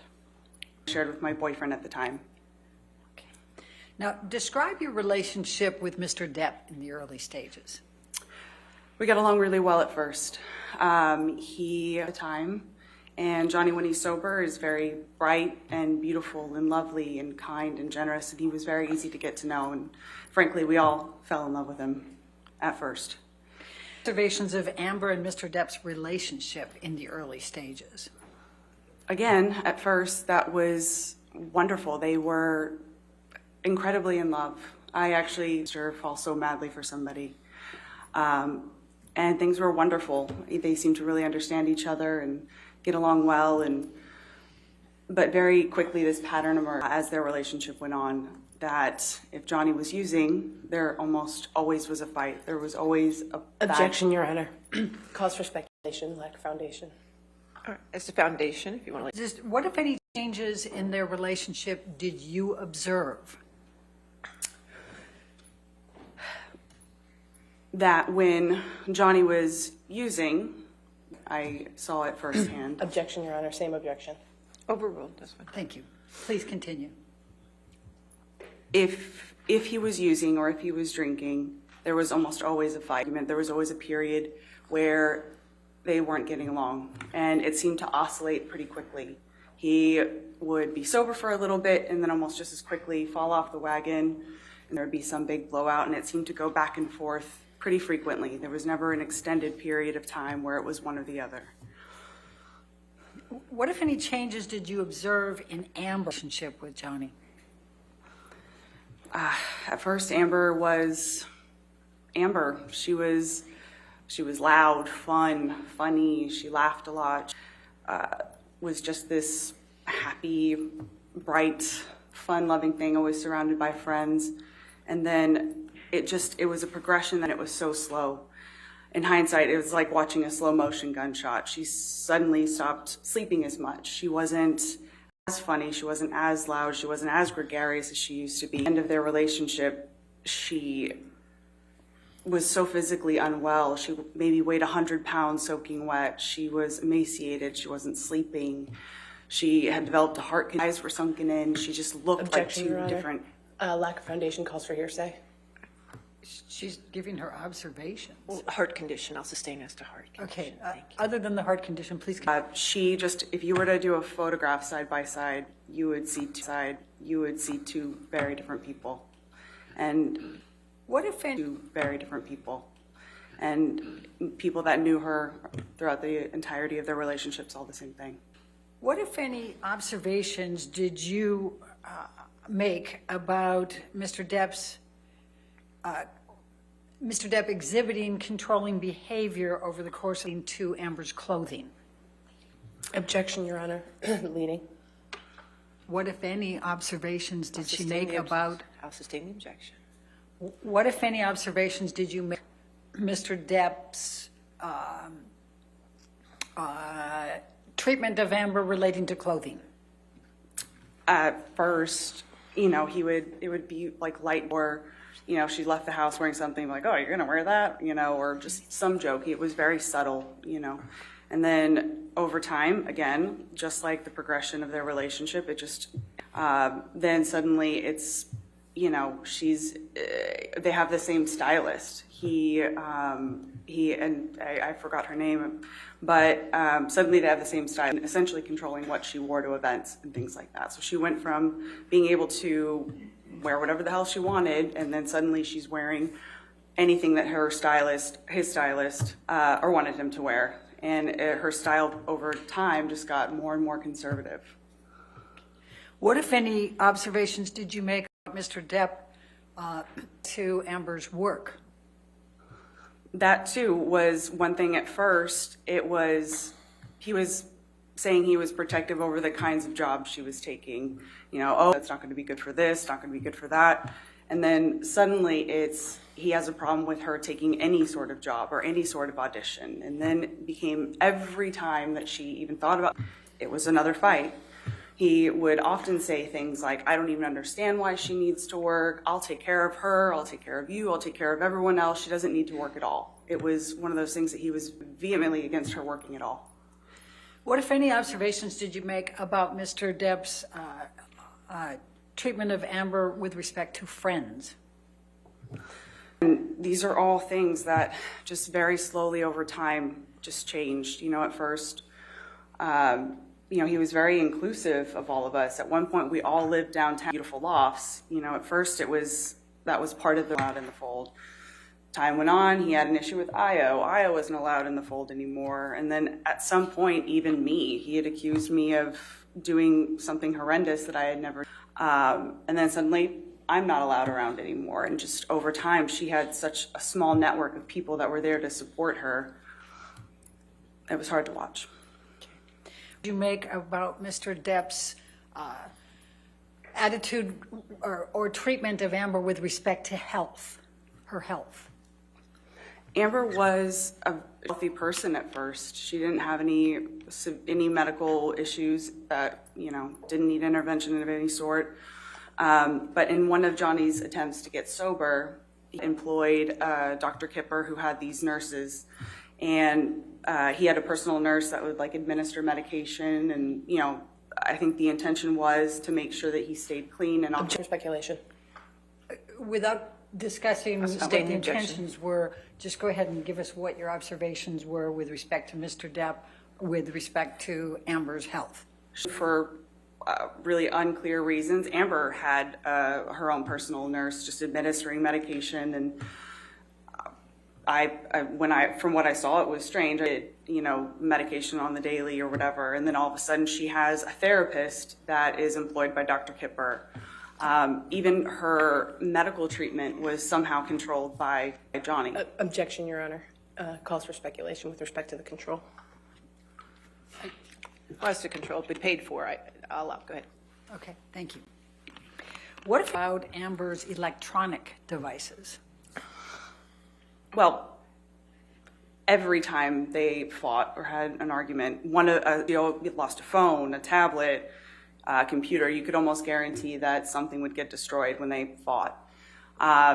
Very often fights were ended by text messages or something that he would find on her phones or, you know, whatever. And at some point, she wasn't even allowed to have passwords on her phone. Or if she did have a password, it was something really simple that he memorized with privacy for her in terms of what was on her device or accessibility of her devices. How many times did you observe Mr. Depp drunk? Countless. I mean, too many times for me to quantify. How many times did you observe Mr. Depp high on drugs? It would be really hard to put a number to that. It was a lot. And what types of drugs did Mr. Depp use to your knowledge and your observation? Well, I've done cocaine and drank with him a number of occasions, so that. He almost always had weed of some sort. I have seen him take MDMA on an occasion. I have seen him take MDMA on an occasion, shrooms as well. I once saw him consume a bag of a bunch of just unknown pills, some prescription, some not. He just took them all at once to see what would happen, and he laughed about it. Those are what I can recall. You also did cocaine with Mr. Depp, is that correct? Yes. What, if any, observations did you make as to what? He always had coke. He would carry around a little pill box that had his cocaine in it. He always had a pocket knife, a lighter, and yeah. Okay. What, if any, behavior changes did you observe when Mr. Depp had been drinking alcohol or using drugs? Like I said, it was, a completely different version. He was almost unrecognizable when he was drinking and using to an excess. If it was alcohol and coke, he would slur, he would go on these paranoid, delusional rants about things that didn't make any sense. He, almost never knew him to use cocaine without drinking. Those were generally combined. When he would smoke weed, he was much more relaxed. He was kind of what you would couch laughing. But when he was drinking, he would just get very angry. And he would just say really nasty, unkind things. And it almost didn't, usually about Amber, sometimes about me, but if he was in the room or not, he would just say really horrible, horrible, horrible things about her or to her. Can you give the jury a few examples that you can recall? Pardon my language, fucking cunt. He called her a fucking used up trash bag, slimy whore, saggy whore, just was thrown out a bunch, just horrible things like that. I'm going to take you to March 21st, 2013, the painting or Keith Richards incident. When did you arrive at the Orange apartment on March 21st, 2013? It was sometime in the afternoon. I came in and there was smoke in the air. Remember, it smelled like cigarette smoke and there was smoke in the air. So somebody had been smoking. But walking a little bit further in, there was like furniture askew. Going into the kitchen, there was, Johnny was sat at our little breakfast nook table that we had, and he was wearing glasses. He had, there was cocaine in front of him. There was booze in front of him, journal, like no newspaper, things like that around at the table. And I sat down to talk to him to see what was going on. And it was really hard to understand what he was getting at. It was really clear that for some time his speech was slurred, and again, it was really hard to follow what he was trying to tell me. At first, he seemed to be upset that my sister had been photographed with. He then started saying that it must have meant that she was having an affair with her, and everyone would be laughing at her. And this woman, her father starts rambling on about, oh, he knows what her father's up to, and her this, that, and the other. And again, it was just this strange, paranoid tale, an affair with this person. Objection, Your Honor. I think this is pretty non-responsive at this point. All right, next question. So as I'm sitting there talking to him, Amber is in the kitchen, and she's not sat at the table or anything. She's kind of hanging back, and Johnny's what the problem was. And then all of a sudden the focus shifts to this painting that has been on the wall ever since Amber and I moved in, and the painting was done. He was convinced that it was on the wall to taunt him, to tease him, and how disrespectful that he had to wake up next to this painting. And it surely meant that, but he was then upset about that. He was upset about this painting that was on the wall. I was trying to talk to him, not only to just try to figure out what him out of the house, because he was already very late for filming this documentary that was being shot at one of his houses. Was that with Keith Richards? Correct. Okay. That was my understanding of it. So for hours we sat there. I was trying to, talk to him, make him feel like everything was okay, just try to get him out of the house. His assistant kept coming in and out at one point. And all the while, Amber is just in the kitchen. She's again, she's like giving us space, but she's in earshot, and he's saying these things about her. And at one point, she tries to check on him, and she kind of embraces him from behind, and he's just like, fuck off. We did get him to leave the house. So, but he... To stop you for a minute, what, if any, injuries did you observe on Amber at that time?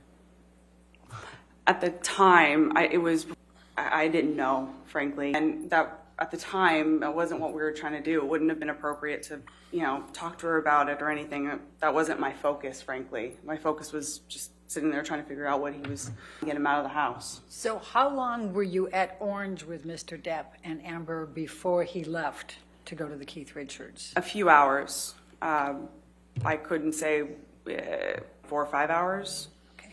It took a minute. Now, did you accompany Mr. Depp over to the recording, or did you stay? I did. Did Amber go too? Correct. That was part of the condition of him leaving, is that Amber had to go with us. All right. Well, please. We're sitting in the back. I was in the front with Sterling, the driver, and they weren't saying much back there. There was music playing pretty, so I couldn't really hear what was going on back there. But at some point I heard the back door open, or the back window open, and Johnny is holding our dog out. And I froze. I was scared because I just remember thinking I froze. I was scared because I just remember thinking I knew how inebriated he was, and and the dog was very small. I thought, if he lost her somehow, she was just going to go out the window. I'll sustain the objection. Okay. Don't say what Amber said. Just go ahead and... Scary, loud, like it was almost like a cackle. And he then made some joke about putting her in the microwave. Okay. So during the year 2013, what, if any, marks did you observe on Amber? Signs of markings, anything like that? Occasionally I'd see bruising, cut lips, split lips, weird marks, burns on her arm, scratches on her arm, things like that. It was just weird, and it was periodic. It wasn't like a constant thing, but there were injuries to her. And did you ask her about them? I did at some point confront her and ask her, and she... Objection, Your Honor. Hearsay. Sustain the objection. Okay. Next question. Okay. But you did ask her about them? Yes. Objection, okay. Your Honor. Same objection. Next question. That's fine. That's okay. Overruled. Thank you, Your Honor. Take you to June 2013, Hicksville. Were you in attendance at that event with Mr. Depp and Amber? Yes. Please describe for the jury what you can recall from that. So Hicksville is like this, it's this like collection of themed Airstreams. It's like a little, it's in the middle of the desert. It's just like a fun little place to go. So we went with a group of our friends. And yeah, so each one of us had our own little Airstream or whatever. So my partner and I at the time, we got there last. So as we're going around checking out the different air, each one of them had a different theme, so it was kind of fun to see, who was staying in which theme or whatever. I open Amber and Johnny's, and there's cocaine on the table. And I didn't really think much. I was like, all right, fine, we're all here to have fun. And that night, we sat around the campfire, everyone was drinking, some people were taking shrooms, and then I drank too much, and I went to bed early before everyone else. And then the next day, when everyone was cleaning up, the night before, and an altercation that... Objection, Your Honor. Hearsay. Don't tell us what you heard. Go ahead and just tell the jury what you observed. I observed being up after what appeared to be just a night of friends hanging out. I then went to my sister's trailer, where she was staying with Johnny, and a bomb went off in there. There was broken things, things had been skewed. It just looked incredibly messy. It looked like somebody had ransacked it. That's what I observed. Okay. Now I'm going to take you to September 2000. So September 2013, that was around the time of my birthday. Amber was filming in London. She wasn't able to make it back for my birthday, and it was also a friend of ours, Io, also has a birthday the same time, or around the same time as me. And John to load up and surprise Amber on set. He thought she would really enjoy it, and my father was with us as well. And yeah, Johnny and I drank and did a lot of cocaine on that plane, and I ended up passing out. But we get to London, and we had wonderful to see Amber, and we had a dinner that night at the hotel that we were staying at, or it was either that night or the next night, I can't remember. At one point, Johnny picked up a steak knife and he hurled it at his assistant. It missed him, but obviously as well. And a fight broke out between Amber and John. I wasn't there. I knew that they were. Objection, Your Honor, lack of foundation. All right, I'll sustain the objection. Okay, Next question. So you can't tell us about it if you weren't there. So Okay. what happened next that you were aware of? I left sometime after that, and when I touched down in Los Angeles, I learned that they had. Objection, Your Honor. Sustain the objection. Next question. When did they get engaged? They got engaged at some point when I was on the plane. After I left London, but in London they were engaged. Okay, thank you. Now I'm going to jump all the way to November 2014, the 2014 Hollywood Film Awards. If any involvement did you have with Mr. Depp relating to the Hollywood Film? If any involvement did you have with Mr. Depp relating to the Hollywood Film Awards? I was called over to where he was getting ready. Talking about Sweetser? Yes, that's one of the houses that is on that street that Johnny had. He had several houses on that street. 80 was the one that he referred to as like the man. Spent a lot of time. So I was summoned to 80 again, following a fight that he and my sister. I just go on. Just don't talk about what you weren't party to. Just go on. Just don't talk about what you weren't party to. You got there. Please tell the jury. Okay, objection. Go ahead. Okay. Please tell the jury what you observed. What? Sure. When I got there, Johnny was outside and he was very drunk already, and he was continuing to drink. He was rambling about my sister having affairs with people that it just wasn't true, and just kept saying things. It was, that she doesn't need to work, and he doesn't understand why she must be doing it to insult him or to hurt him, or she's only taking these jobs because she wants to meet people. I don't know. The entire and his assistants at one point, everyone was trying to get him out of the house because he was already very late for this. But eventually they house, and yeah, I saw the award show later at some point. And what did you observe when you watched the award show? Unfortunately, an extension of what I had seen at the house. Very drunk, actually a little bit more drunk than when I saw him at the house.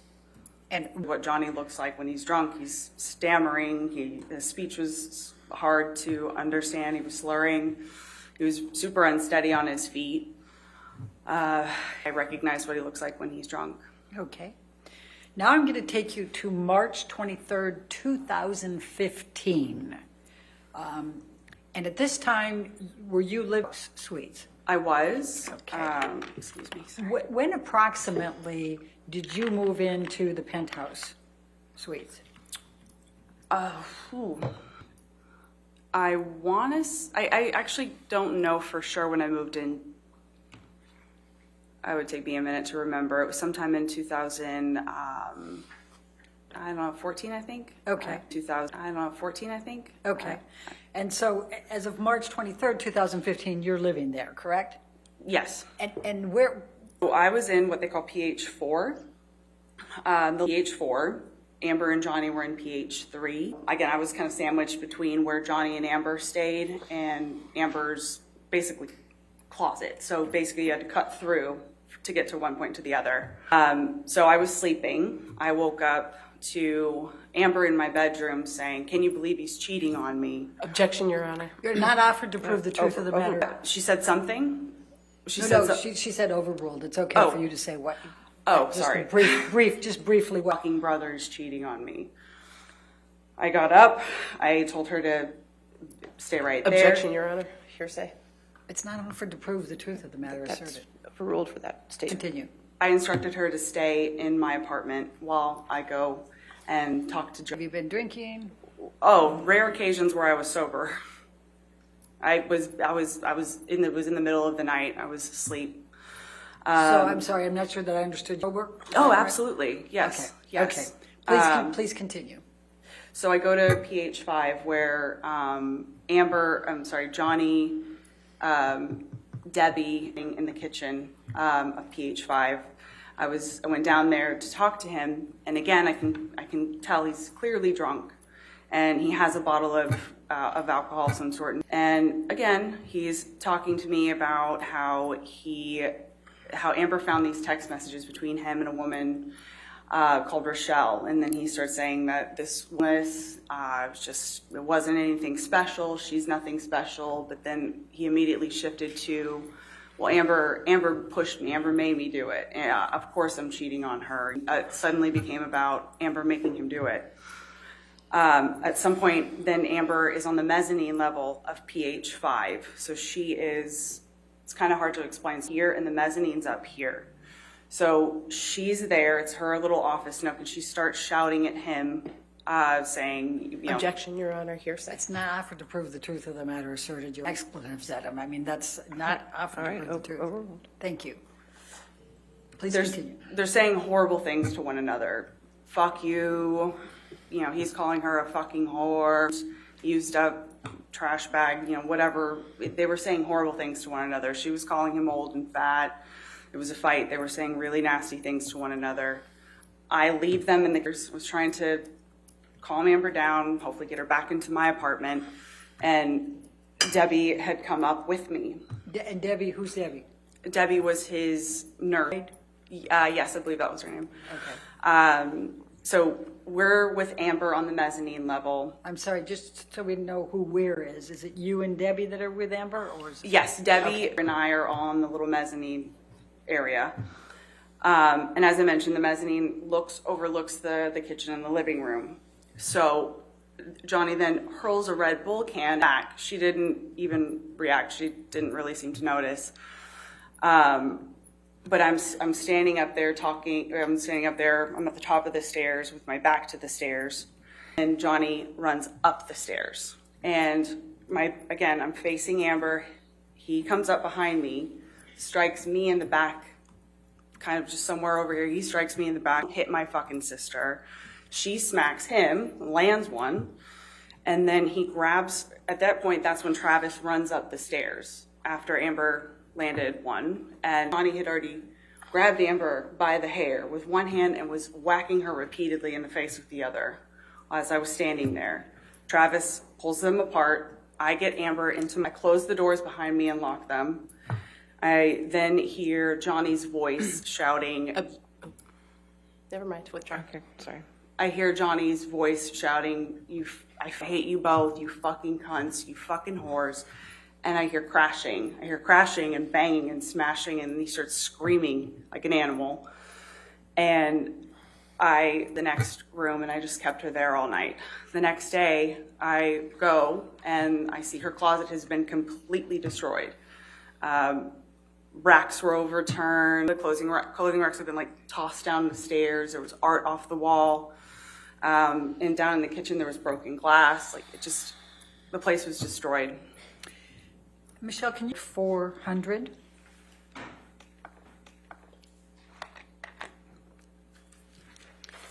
Okay, and it's on March 23, 2015 at 6:57, is that correct? Yes. 23, 2015 at 6:57, is that correct? Yes. Okay, could you describe, Objection, just Your Honor. identify it, please? Yep, sorry, on hearsay grounds. All right, you want to?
Yes, it's in evidence, yes. Thank you.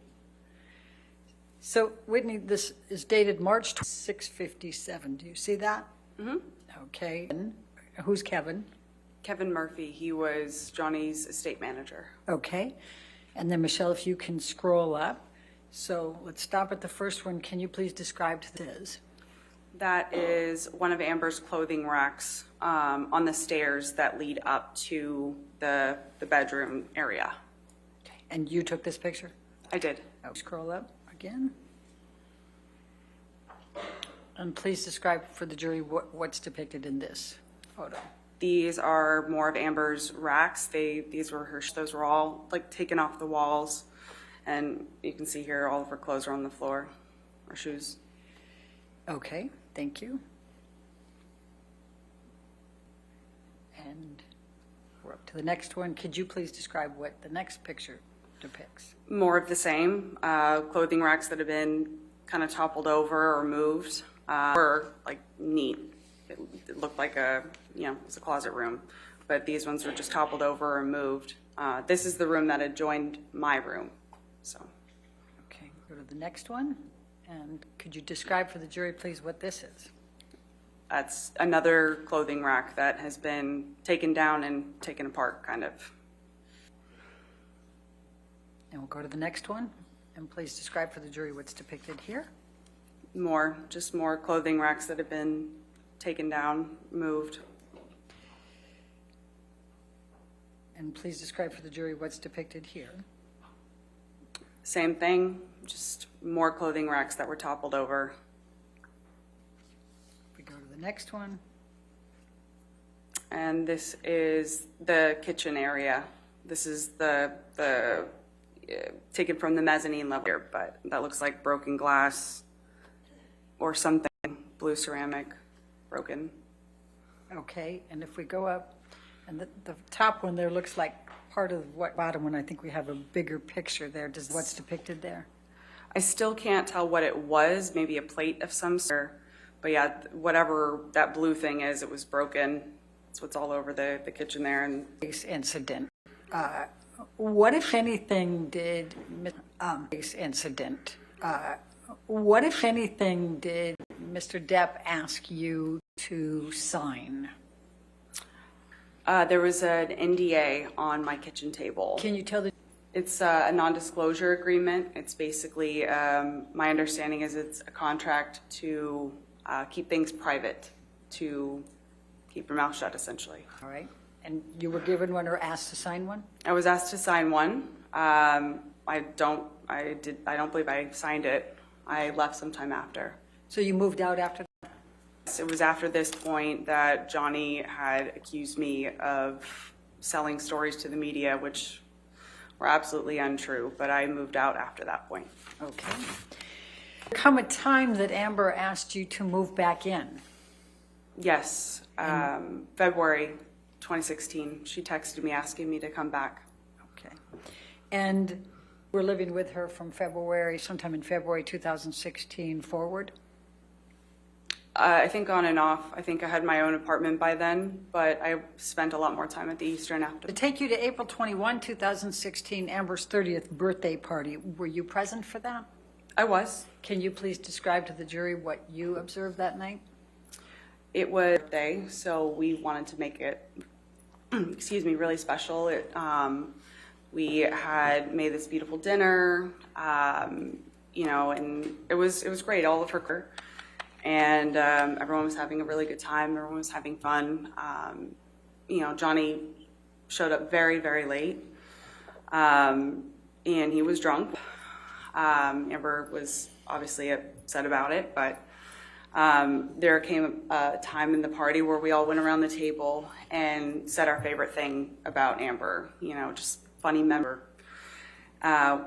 When it came to Johnny's turn, he told this story about how they first met when they met for the Rum Diary. So he went to his office and she sat on the couch and her perfect ass left a perfect imprint on the couch, and he wouldn't let anyone sit there after she left that day. It was one of those stories that everyone was kind of embarrassed. You know, we had all gone around the table saying really nice things about her, and gets to him and he's talking about her ass. We were all kind of embarrassed. And when did you leave the party that night? I left pretty shortly after that. Okay. And What any conversation did you have with Mr. Depp about his plans to attend Coachella the next day? he was planning on coming to Coachella with us.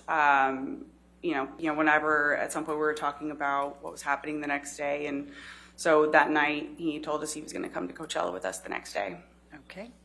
And did he ultimately come to Coachella with you the next day? I'm going to jump forward to talk about some statements that were made, the counterclaim. What, if any, observation about how the statements, we're talking about the three statements from that we're quoting Adam Waldman, impacted Amber? And I'm asking for your observations, what your observations were of how these statements impacted Amber. Objection, Your Honor. Compound, lack of foundation, speculation. Overruled, that's fine. Thank you. Amber has worked so hard to overcome everything that she went through in the duration of their relationship. She did. And anybody that knows Amber at all knows that some of the most important things to her are integrity. Her reputation is all she has. She doesn't have piles of money and private islands or... Objection, Your Honor. It's non-responsive. I'll sustain the objection. She was devastated by these. To say that they're not true, it devastated her. And also, we had just buried our so Amber, she started having panic attacks randomly. She was not sleeping. Objection, Your Honor. Hearsay. These are your observations. Thank you. These statements devastated her. They devastated her because they weren't true, and they were just very much affecting her. And you talked about panic attacks. What else did you observe that she would do as a result of these? Physical. Like periodically just break into tears. She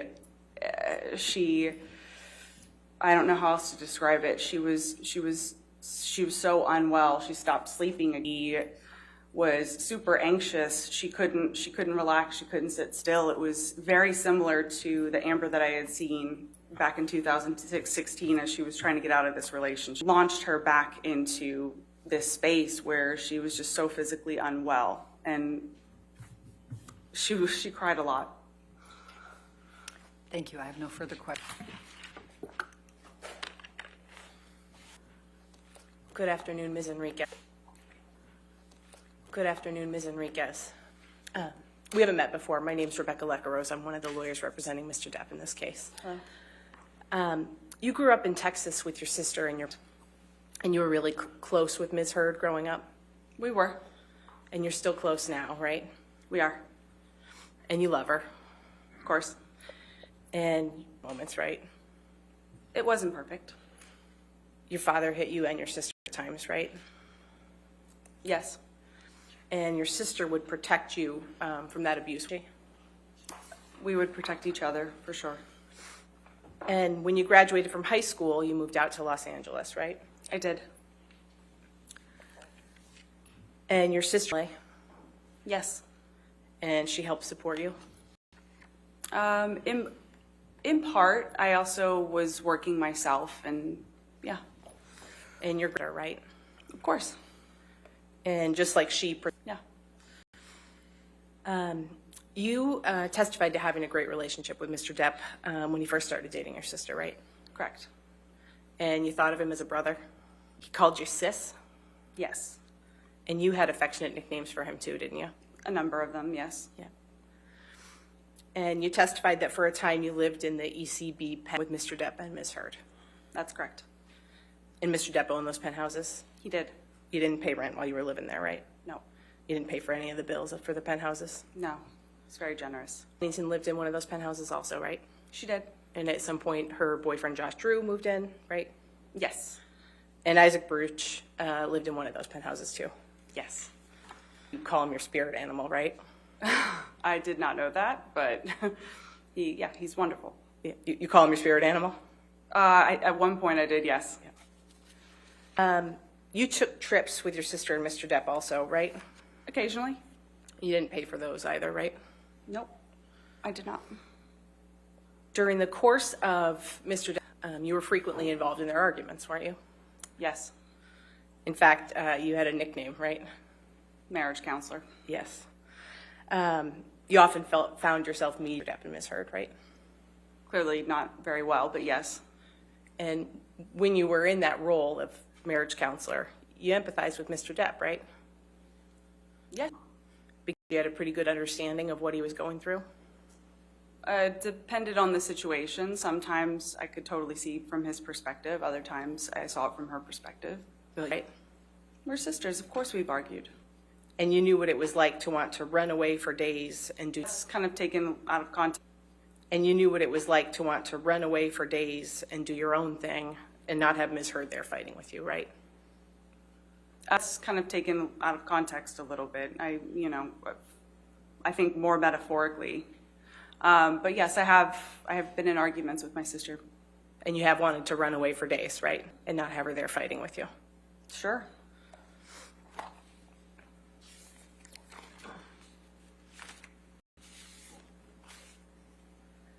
You talked a little March 2013, right? Which one?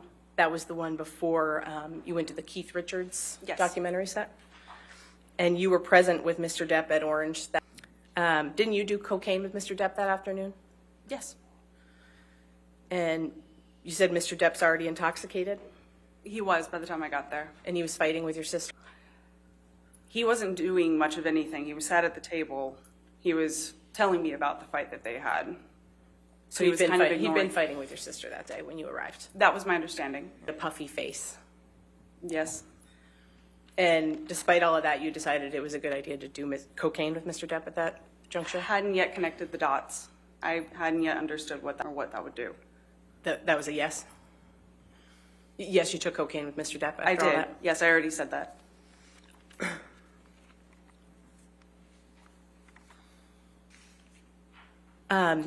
You testified that you had suspicions that Mr. Depp was allegedly hitting your sister by some point in 2013, right? Suspicions.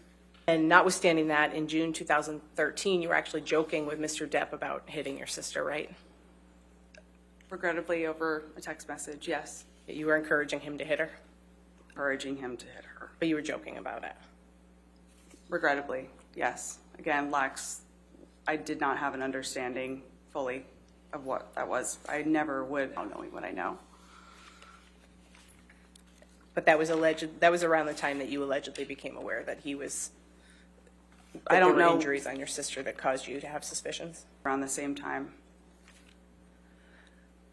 Turning to the staircase incident in March 2015, you testified that Mr. Depp allegedly in that incident, right? Yes. But you aren't sure if that contact was even meant for you, right? I honestly don't. I don't know what he was aiming for. My back was to him. And you weren't injured during that incident? I wasn't. And you didn't seek medical attention?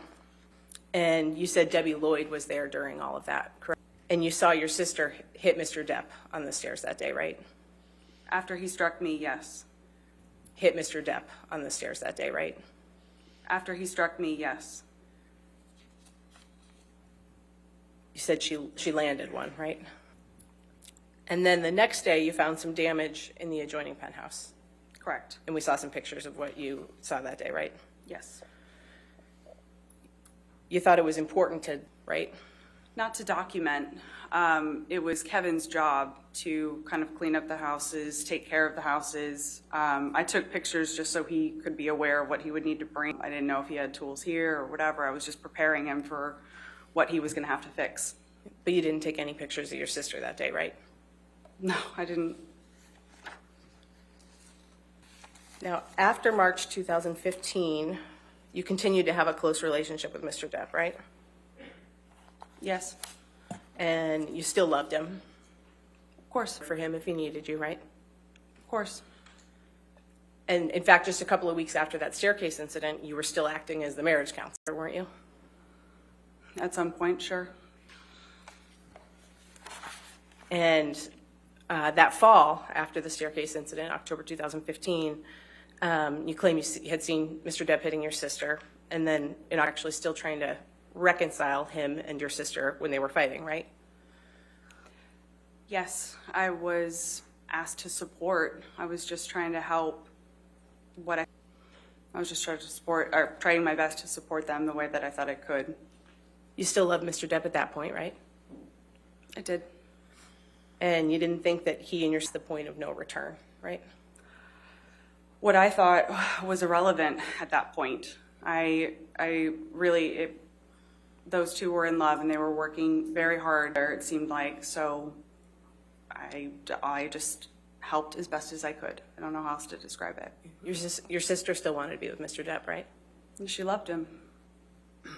And you didn't think they were past the point of no return? I don't know what you mean by that exactly. Okay. Let's take a look at plaintiff's exhibit and evidence. We'll just show that to the witness.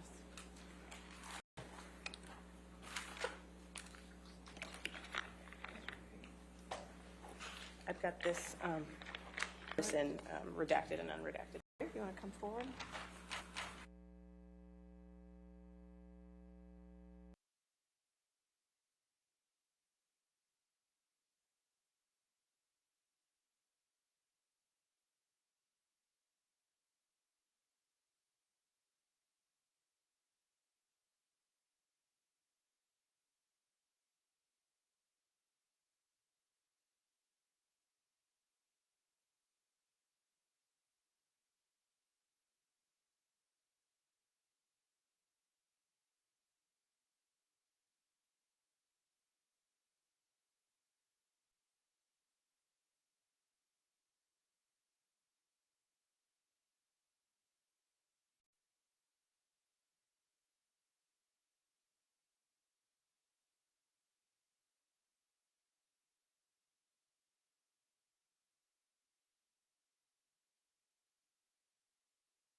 And guys, if I could just direct your attention, we can go to the third page, please. Do I have control of this or no? No, you do not. Sorry, Oh, okay. we'll put it up for you. And we do the first page if you'd like, or we can take a look at the unredacted version if we need to. But do you recognize these as text messages that you sent to Mr. Depp on October 2nd, 2015?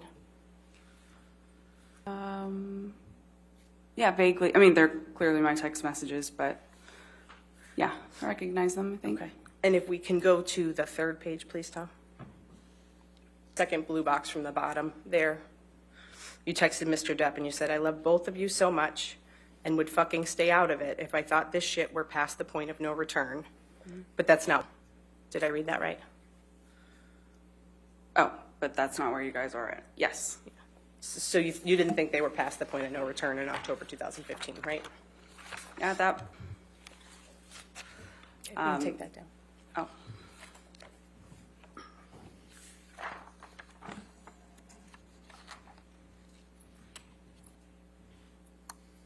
You wanted Ms. Heard to stay with Mr. Depp even after you allegedly saw him hit her, right? That's really oversimplifying something that's far from simple. And Amber was very much in love. So was Johnny. She's telling me that she wants something. whether or not I agreed to it or not, was okay with what was happening, it wasn't my place. If my sister said that she still wanted to be with Johnny, and if I could help with that in any way, I was going to support her. I was going to be there for her. You didn't want to contradict your sister, right? Pardon? You didn't want to contradict your sister. I don't know if I'd characterize it that way. I was trying to support my sister the best I could or knew how or thought she wanted. And you say you wanted to protect her, though, right? At that point, I don't know if I would categorize it as that. I was just trying to support my sister. You went to Coachella with your sister for her 30th birthday in 2016, right? Yes. And you testified that you were aware, I believe, that she and Mr. Depp had fought the night. You could turn your microphone on, Ms. Bretterhoff. Never mind, I withdraw that objection. Okay, withdrawn. All right. You can answer the question, ma'am. Yes, I was aware that they had argued that. You didn't see any bruises on Ms. Heard at Coachella that year, though, right? Yeah, she was wearing a lot of makeup. You didn't see any marks on her? Not that I can recall. Didn't notice any swelling? To the best of my recollection, I don't. And your sister didn't have a working phone on her that day, did she? No, she didn't. But you did? And you wanted Mr. Depp to know that Ms. Heard's phone wasn't working, right? I believe I reached out to him for her, yeah. And you were encouraging him to reach out to her through you, trying to reach her, right? I believe so at one point, yes. You didn't want him to think that he was ignoring her. I'm sorry? You didn't want him to think that he was ignoring her, right? And you wanted them to reconcile, didn't you? Amber really wanted him there.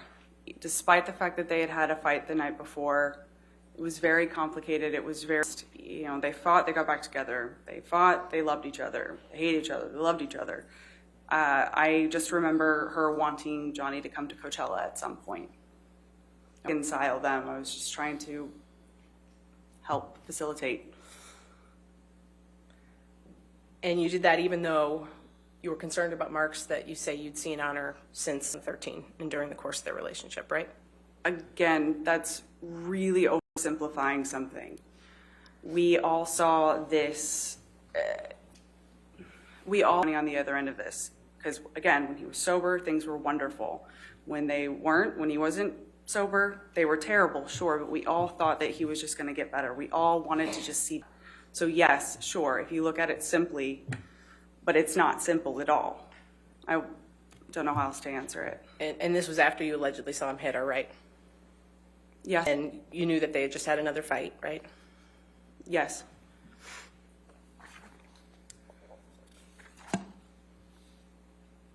You know who Jennifer Howell is? She's the founder of the Art of Elysium nonprofit. She is. And you worked there for a time, didn't you? I did. Around May 2015, you actually moved in with Ms. Howell. May 2015? Yes. And you moved out of the penthouses because at that point you and your sister were fighting, right? It was around the news me of leaking stories, and that was the impetus of me leaving. And you testified earlier, I think, that he had asked you to sign an NDA, right? At some point. And that was around the same time that he was stories about their wedding to the media? I believe so. You and Ms. Howell were close? We were. Close enough that you... I don't recall if it was that long. And you confided in Ms. Howell, right? About some things, yes. She was my friend. You called her your chosen sister? Ms. Enriquez, you claim to have seen signs of injuries on your sister during the course of her relationship with Mr. Depp, right? Yes. But you never witnessed any incidents that resulted in visible injuries to your sister? Other than the staircase incident? I witnessed that incident. What are you asking me exactly? You never witnessed any incidents that resulted in signs of injury that you were concerned about over the course of their relationship? Other than the staircase incident, I did witness that. No, at no other time when you... No, that was the only time that I saw him. And you didn't see what caused any of the injuries you claim to have seen other than the staircase incident? Yeah, staircase incident is the only one that I saw. But you have seen your sister land a blow on Mr. Depp, right? That was the time, yes, after he hit me. No redirect? I have no redirect. All right. Is this witness subject to recall? No, she may be excused. Is subject to recall? No. Okay, all right, ma'am, you are free to go, or you can stay in the courtroom. Thank you. All right. Our next witness, Your Honor, is another deposition designation. Okay. It's going to be, How long is it? this is about 45 minutes. Okay. All right, why don't we go ahead and, it's early, but why don't we go ahead and take our afternoon recess, though? That way we can get everything ready. A 15-minute break now, and then we'll come back and have that deposition, okay? So we'll see you in 15 minutes. Don't do any outside research and don't talk to anybody.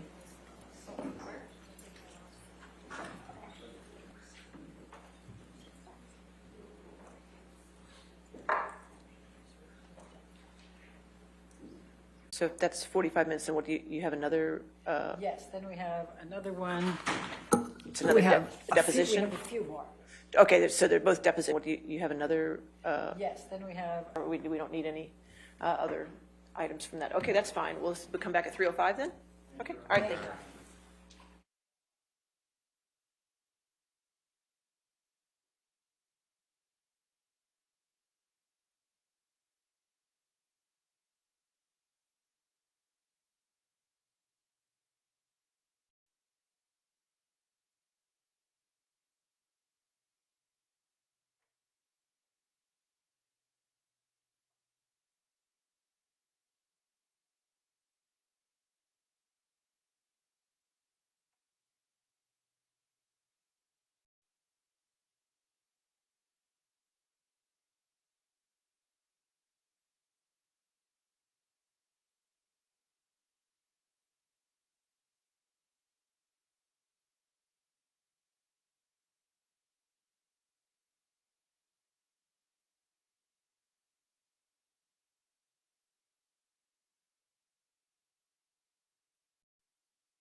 right, are we ready for the jury? Yes. All right, thank you.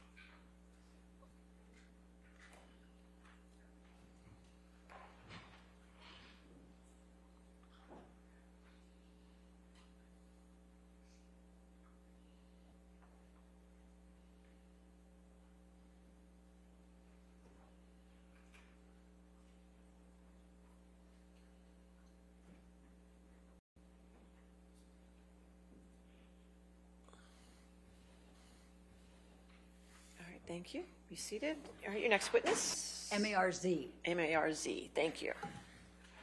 All right. Full name for the record. Elizabeth Ray Mars. So let's say 2007, 2008 through 2015, 16. Mm-hmm. How many times would you estimate that you saw Ms. Heard? I don't remember. 4 times? No. In 2015 and 16, do you recall how close you and Ms. Pennington were as friends? Yeah, we were pretty close. Pretty close. Mm-hmm. In your previous testimony, I'll represent to you, Ms. Mars, that you testified that at least in July of 2008 with Ms. Pennington weekly. I don't remember. Maybe at that time, perhaps we were communicating. Like I said, there were moments where we were communicating weekly or daily. Would you agree with me that you would remember something as significant as you, somebody you've known since Texas when you were young girls, you would remember if Ms. Heard told you that her husband or fiance or boyfriend was beating you. You remember that, correct? And your testimony is that you only lived at the Eastern Columbia building in February of 2016 for 2 weeks? It was around 2 weeks. I don't know the specific amount of time, but it was definitely a month. And yes. And when you stayed at the Eastern Columbia building, did you stay in one of the penthouses? Yes. Okay. And did you understand that Mr. Depp at the time? I assumed it was, yes. Okay. And for what purpose did you go to the Eastern Columbia building on May 21st, 2016? To assist with getting ready for a bead show that she was going to be doing the following day. Did you ever see Mr. Depp be violent towards anyone? That night, as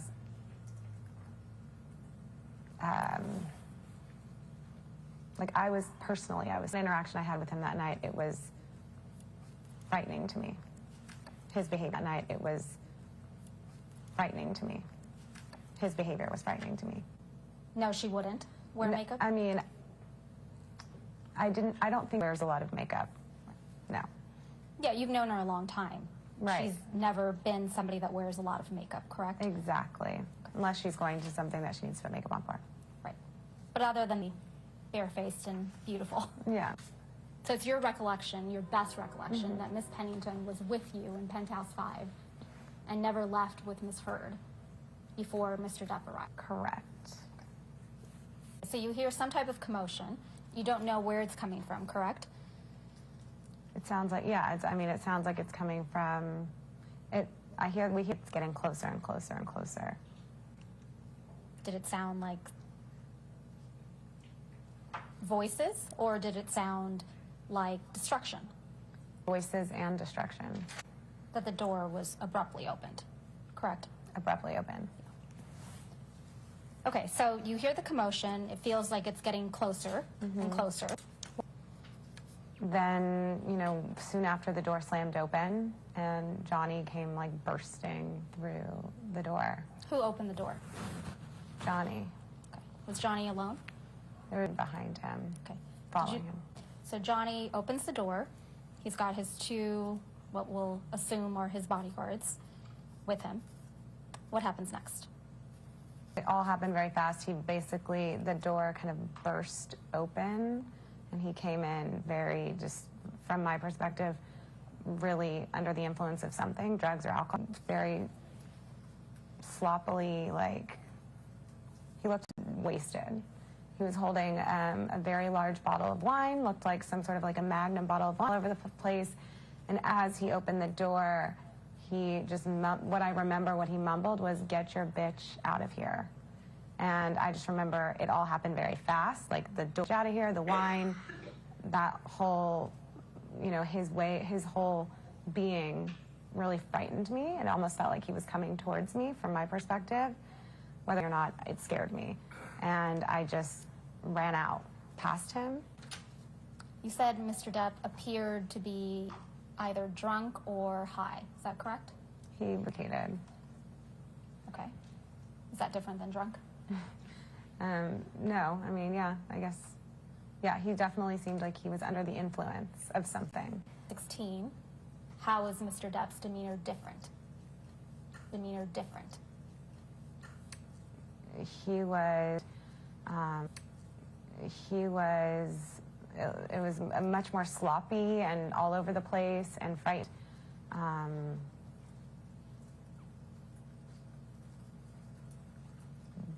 Yeah, combative, you know, felt very angry.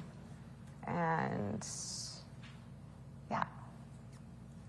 And when you say combative, what was combative specifically about his demeanor? Just the way he burstfully and rushed in very quickly to the point that it made me want to get past him and run out very quickly. Like it wasn't an invite. It was very, yeah. So Mr. Depp comes through the door to Penthouse 5 and here, correct? Mm-hmm. And then you ran out immediately thereafter? Yes. Okay. Did you see Mr. Depp spill any wine in Penthouse? You ran out? Yes. How much wine did you see him spill? I don't remember. A lot? The entire bottle? Not the entire.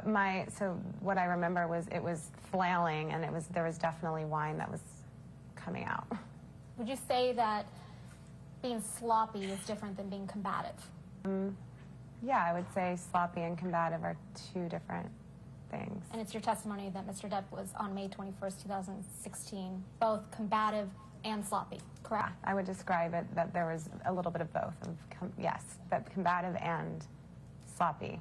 Was he more sloppy than he was? The only thing that was combative was the words he was speaking? No, it was completely the way he entered into the room, rushed in, his energy, the way it felt like he was coming after me. Like from where I was standing, it felt like he was charging towards me, and I was scared, and it felt, yeah. I'm trying to look for another word that can describe what I felt, but it was, you know, it was scary. My heart was beating really fast, very freaked out. Okay, so after you exchanged some text messages with Miss Pennington, you came out of your hiding spot and then went to Mr. Drew's penthouse. Is that correct? Correct. Mm-hmm. So who was in Penthouse 1 when you got out of the hiding spot and came to Penthouse 1? I mean, it was Amber and I were the people that were at some point in there during that time. Okay. Do you remember the first time you saw Miss Heard after this incident? I remember seeing her after that apartment. In Penthouse 1? Correct. So the first time you saw Miss Heard after this incident on May 21st, 2016 was in Penthouse 1. What do you the first thing you saw when you saw Miss Heard? I just remember she looked really upset and disheveled, and her hair was a mess, and she had face red. She had a red, swollen face. Okay. Had you ever seen Miss Heard cry before May 21st, 2016?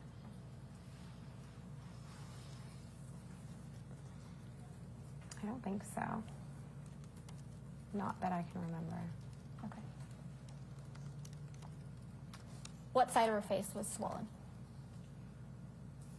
I think it was her right side of her face. Do you have an independent recollection that it was the right side of her face that was swollen? I'm taking my, like, where I was standing versus, you know what I mean? I think it was, yeah, I think looking at her, it was on my left and her right side.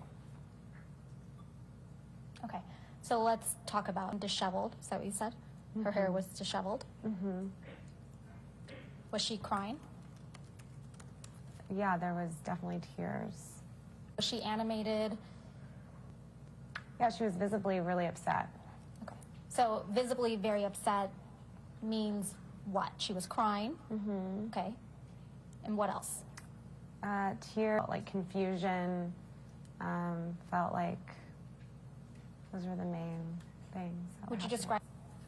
What did Mr. Drew say, if anything? Remember him saying what he said. I think everybody was just shaken up. So soon after you went into Penthouse, you remember some police officers coming to Penthouse? I remember there was police officers in the hallway. Mm-hmm. Okay. Was Miss Heard icing her face after the incident, but before the police arrived? I think so. Who gave her the ice? I don't remember.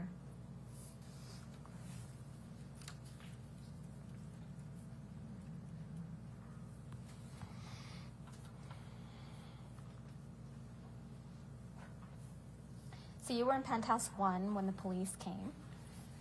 How do you know that they came? What did you hear? What did you see? Because they said the police are here. So I Who remember. said that? I don't remember. Again, this is a very long time ago, so specific details are going to be really hard for me to remember. Okay. I just knowing that the police away, 2 of them. And in February, when you lived at the Penthouse for a few weeks, you didn't hear or see any abuse by Mr. Depp, correct? Correct. And did you go to Amber and Johnny's penthouse? Where'd you go next? So I just remember at some point ending up, yes, at some point we were in their penthouse afterwards, in Johnny and Amber's. At some point we went over there. After the police came? It was after the first 2 police officers came. Okay. Do you remember glass on the floor? At this point in time, I don't remember. I don't remember if it was cleaned up by the time I got there or if there was glass on the floor when I walked in. Do you recall seeing wine spilled? I recall seeing wine spilled in the, like a lot of wine spilled in the hallway. When do you recall seeing the wine spilled in the hallway? At some point in the night, maybe after, before. I recall, I don't remember specifically, but I remember seeing wine spilled in the hallway. I remember that being one of the things that I saw that was part of the destruction of whatever. Okay, so the police come, and you stayed in Penthouse 1. Correct. Okay.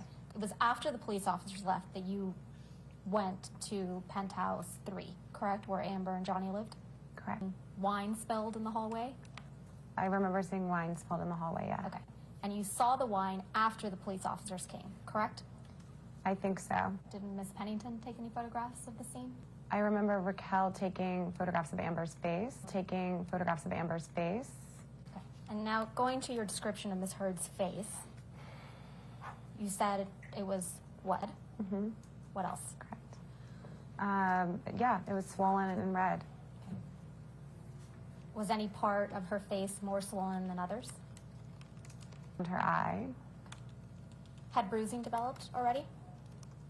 No, it was red and swollen. Okay. So you did not see any bruising on Miss Heard's face of May 21st, 2016, correct? I saw a red, swollen, puffy face. Okay. And just on the right side, correct? Correct. But wasn't it your testimony, Ms. Mars, that you were inside Penthouse 1 when the first police officers came to the scene? Correct. And how much time do you estimate they spent in the penthouses?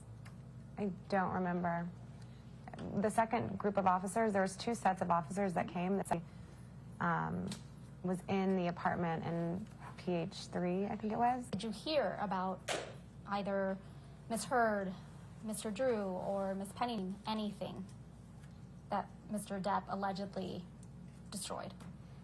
I don't remember, but I do remember that I'm pretty sure that Josh helping to clean up before I got to I remember that knowing that the place was cleaned up before I entered in there. Before you entered into where? Into the main apartment. All Josh, Drew, cleaning up before you entered penthouse 3. What was he cleaning? I remember by the time that I had gotten into that apartment that someone had cleaned up the glass and the wine that was on the floor. Do you recall who told you that penthouse cleaned up? No one specifically told me. It was, what I was expressing is that it was cleaned up before I got there for the most part. I just remember that for the most part. From what I don't remember. Came into penthouse 3 after the police officers, the first set of police officers came and left. You did not see silver candlesticks, candelabra sticks, broken on the floor, baskets of fruit that had been on the kitchen island, fruit everywhere, baskets on the ground, containers holding the stencils spilled, a lamp, a little statue thing, broken in penthouse 5. Now that I'm reading this, I'm sort of remembering that there was like some stuff that had like something that had been broke. Like the statue thing kind of sounds familiar to me now that I'm reading this, but again, I walked in and I don't remember this being on the floor. Okay. I don't remember seeing. Okay. So you don't remember seeing it? Yeah, I don't remember seeing it. Again, as I'm reading this statue, when I see the statue, there's something that's like, oh, maybe, yeah, I feel like I remember there was some things that were broken, but I remember what they were. You did not witness firsthand? I didn't witness firsthand anything. I didn't witness firsthand Johnny abusing Amber. But do you recall testifying to that? Charged at you and then you were scared? He charged towards me and I was scared. I ran past him.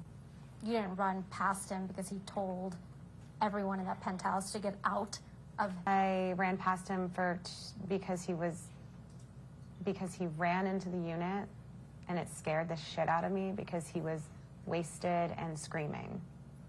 So now, if there's a grown-ass man coming at you and saying, get your bitch out of here, and swaying a Magnum-sized bottle of wine, I'm sure, I don't know what anyone would do, but I ran out. And will you just remind us what side of Miss Heard's face you recall the marks being on May 21st, 2016? Do you feel indebted to Miss Heard in any way? No. Have you ever done Miss Heard's makeup? No. You testified earlier today that Miss Heard often would not be wearing makeup. Is that correct? Correct. Is it possible in some of those times that she was wearing the type of makeup we ladies sometimes use to not appear as though we're wearing makeup? So you wouldn't necessarily be able to tell whether or not she was wearing basic concealer or foundation? Correct. Talk to me about the loud noises. What did you hear? Yeah, just screaming, doors slamming, commotion. Could you tell whether the screaming and the yelling was a male voice or a female voice? From what I can...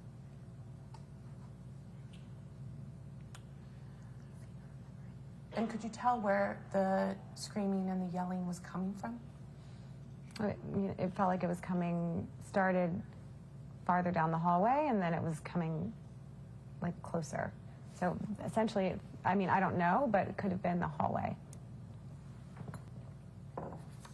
And so after you start hearing the screaming and the yelling and the door slamming and the commotion, you testify that Mr. Drew got up and went to the door? Mm-hmm, yeah. What?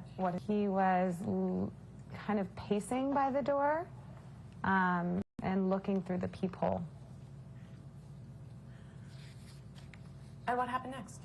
The door like burst open and Johnny came charging in and screamed, you know, flailing it around, looked intoxicated, and again holding the Magnum-sized bottle, you know, flailing it around, looked intoxicated, kind of stumbling, and screamed, "Get your bitch out of here," as he ran in my direction.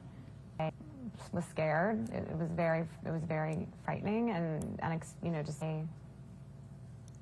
was scared. It was very frightening and just scary and unexpected. And so I just darted out past him and ran up the area and hid there. Prior to the night of May 21, 2016, had a man ever charged at you, whining, screaming profanities? Objection. And what was your reaction to this event when it happened on May 21, 2016? Besides the screaming and the door slamming and the wine waving, do you recall about Mr. Depp's actions that evening? During that moment, I guess I should say.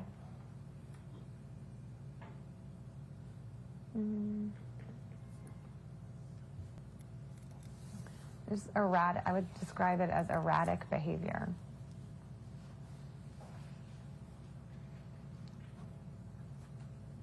Was someone else with Mr. Depp when he charged into Penthouse 5? Behind him were two men. What about Ms. Heard? No. What about Ms. Pennington? So you testified that after Mr. Depp burst into the apartment and started charging towards you, that you darted out and I believe it's a communal exercise area, is that correct? Yeah. I darted out and went up the stairs and hid somewhere over by there. Why did you hide? Because I was scared. Why did you hide? Because I was scared. What were you scared of? I just didn't know what he would do. I didn't know what he would do. And the he there is who? What were you thinking when you were hiding in the communal exercise area? I don't remember that I just remember being scared and not wanting to leave that area until I was clear that I wasn't going to be attacked. And at some point, did you leave the area? Yes. And what prompted you to leave the area? A text with Raquel, just telling her to come to her and Josh's apartment. And did you do as Ms. Pennington said and go to her and Josh's apartment? Yes. Sitting here today, do you remember what you were thinking as you were sort of walking towards the penthouses again? I think the whole thing was just bizarre, really frightening and bizarre to me. I don't specifically remember what I was thinking. Holy shit, what the fuck just happened, and is he gone? Maybe I was thinking that. And when you say, is he gone, who's the he you're referring to there? Johnny.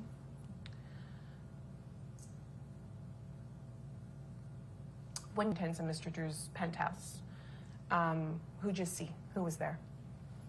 I don't remember who was specifically there when I first walked in, but throughout the time being in there, Amber, Raquel, and Josh. And maybe just by peeping into the hallway, one of the police officers.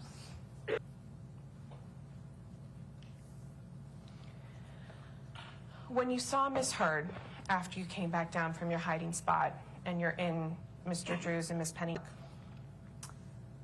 she looked frazzled and just completely disheveled. Her hair was all over the place. She had looked like she had been crying, and yeah.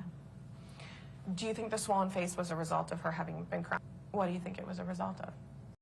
It looked like she'd been hit in some way. It was not from crying. She had markings on her face. Were the marks that you saw in Ms. Heard came down from your hiding spot present when you had been hanging out with her earlier in the day? No. You testified earlier today that you witnessed, I believe it was Ms. Pennington or Mr. Drew, take some photos of me. Ms. Mars, as the court reporter hands you Exhibit 13, I'll represent to you that these were some photos taken on the night of May 24th. So if you turn to the second photo in the set, do you recognize the person in this photograph? Yes. Who is it? Amber. And do you see any marks on her face in this photograph? And do these marks look like the marks that you saw in person on her face on the evening of March 21, 2016? Yes. And just to clarify, these marks were not on her face when you that same afternoon and were helping Ms. Pennington make beads. Correct.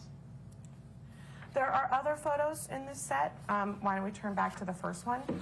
Some broken frame. What this picture is of? Yeah, I mean, this is Amber and Johnny's bed, and there's photographs on it. That you've seen Amber and Johnny's bedroom before? Yes. Do you recall whether you went into Mr. Depp's and Ms. Heard's bedroom that night? No. No, you don't recall, or no, you didn't? Don't recall. The next photo on the set is the picture of Ms. Heard.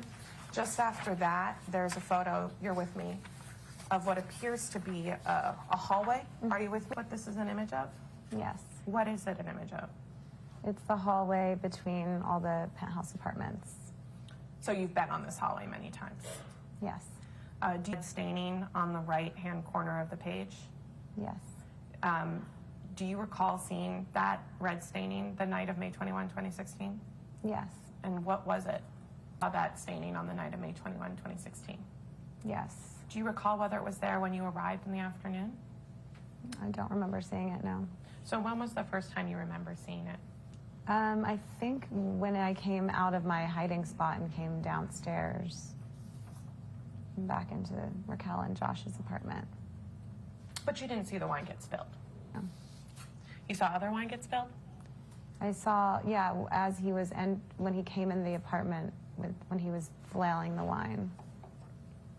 And the he there. In the last photo in this set appears to be of some picture frames hanging on a wall. Do you see that?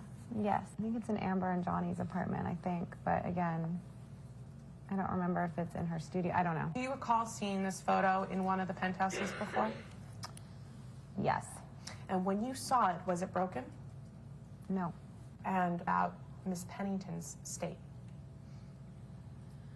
Also distraught, upset. You'd been friends with Miss Pennington from that point, correct? Correct. Had you ever seen her similarly distraught? Not similarly, but seen her sad. But have you ever seen that she had that evening? No. So you also testify that you saw Mr. Drew in his and Miss Pennington's penthouse? What, if anything, do you remember about Mr. Drew's state? I just remember him being just a grounding energy, just trying to Amber and to Raquel, and just really trying to be like the man in the situation that was gonna like really be grounded amongst like women that were sort of like a little more frantic. He was very grounded and very like clear, and I remember like feeling safe with him. Like it was like protection. You testified earlier today, quote, there are some things that I really remember that are a little shady, end quote. Which bucket do the marks that you saw on Miss Heard's face? A little shady, or the things that you really remember? That I really remember. Glacis, and that is also by video. All right. Your next witness? Witness, Your Honor, and that is also by video, and I will say that begins with Ms. Vasquez questioning first, and then I come back. All right. And can you spell that last name just for the court It's order? Ingssis. Thank you.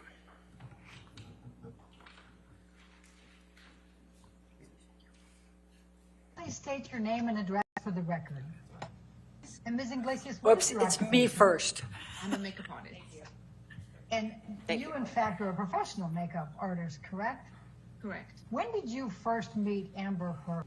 April 2015. And what was the occasion? Tribeca Film Festival in New York. And were you providing makeup services for? Correct. Okay. And did you become friends with Amber Heard after that? I did. Ms. Iglesias, I'm going to show you what has been marked as exhibit number 7. Do you recognize what's depicted in this photograph? Yes. I recall seeing this on the house. When you enter They have a bar, kitchenette to the left, and that was there. Yes. But when you came to the penthouse after had texted you, whether it was that night or the next day, you saw this in the kitchen. Is that correct? Painted? And lack of foundation. And so you do recall being there that evening? I do there.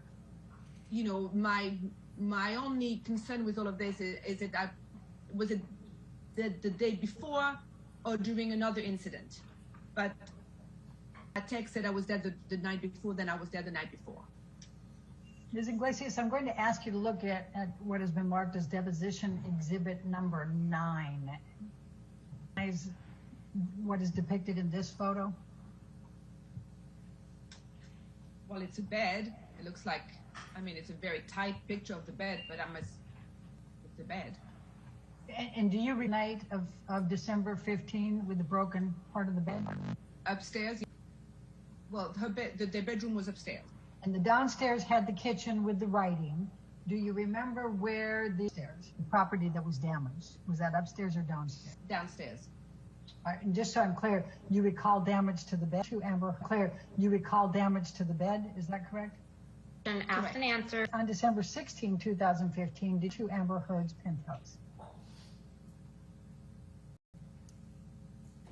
Yes. And why did you come to Amber Heard's penthouse on December 16?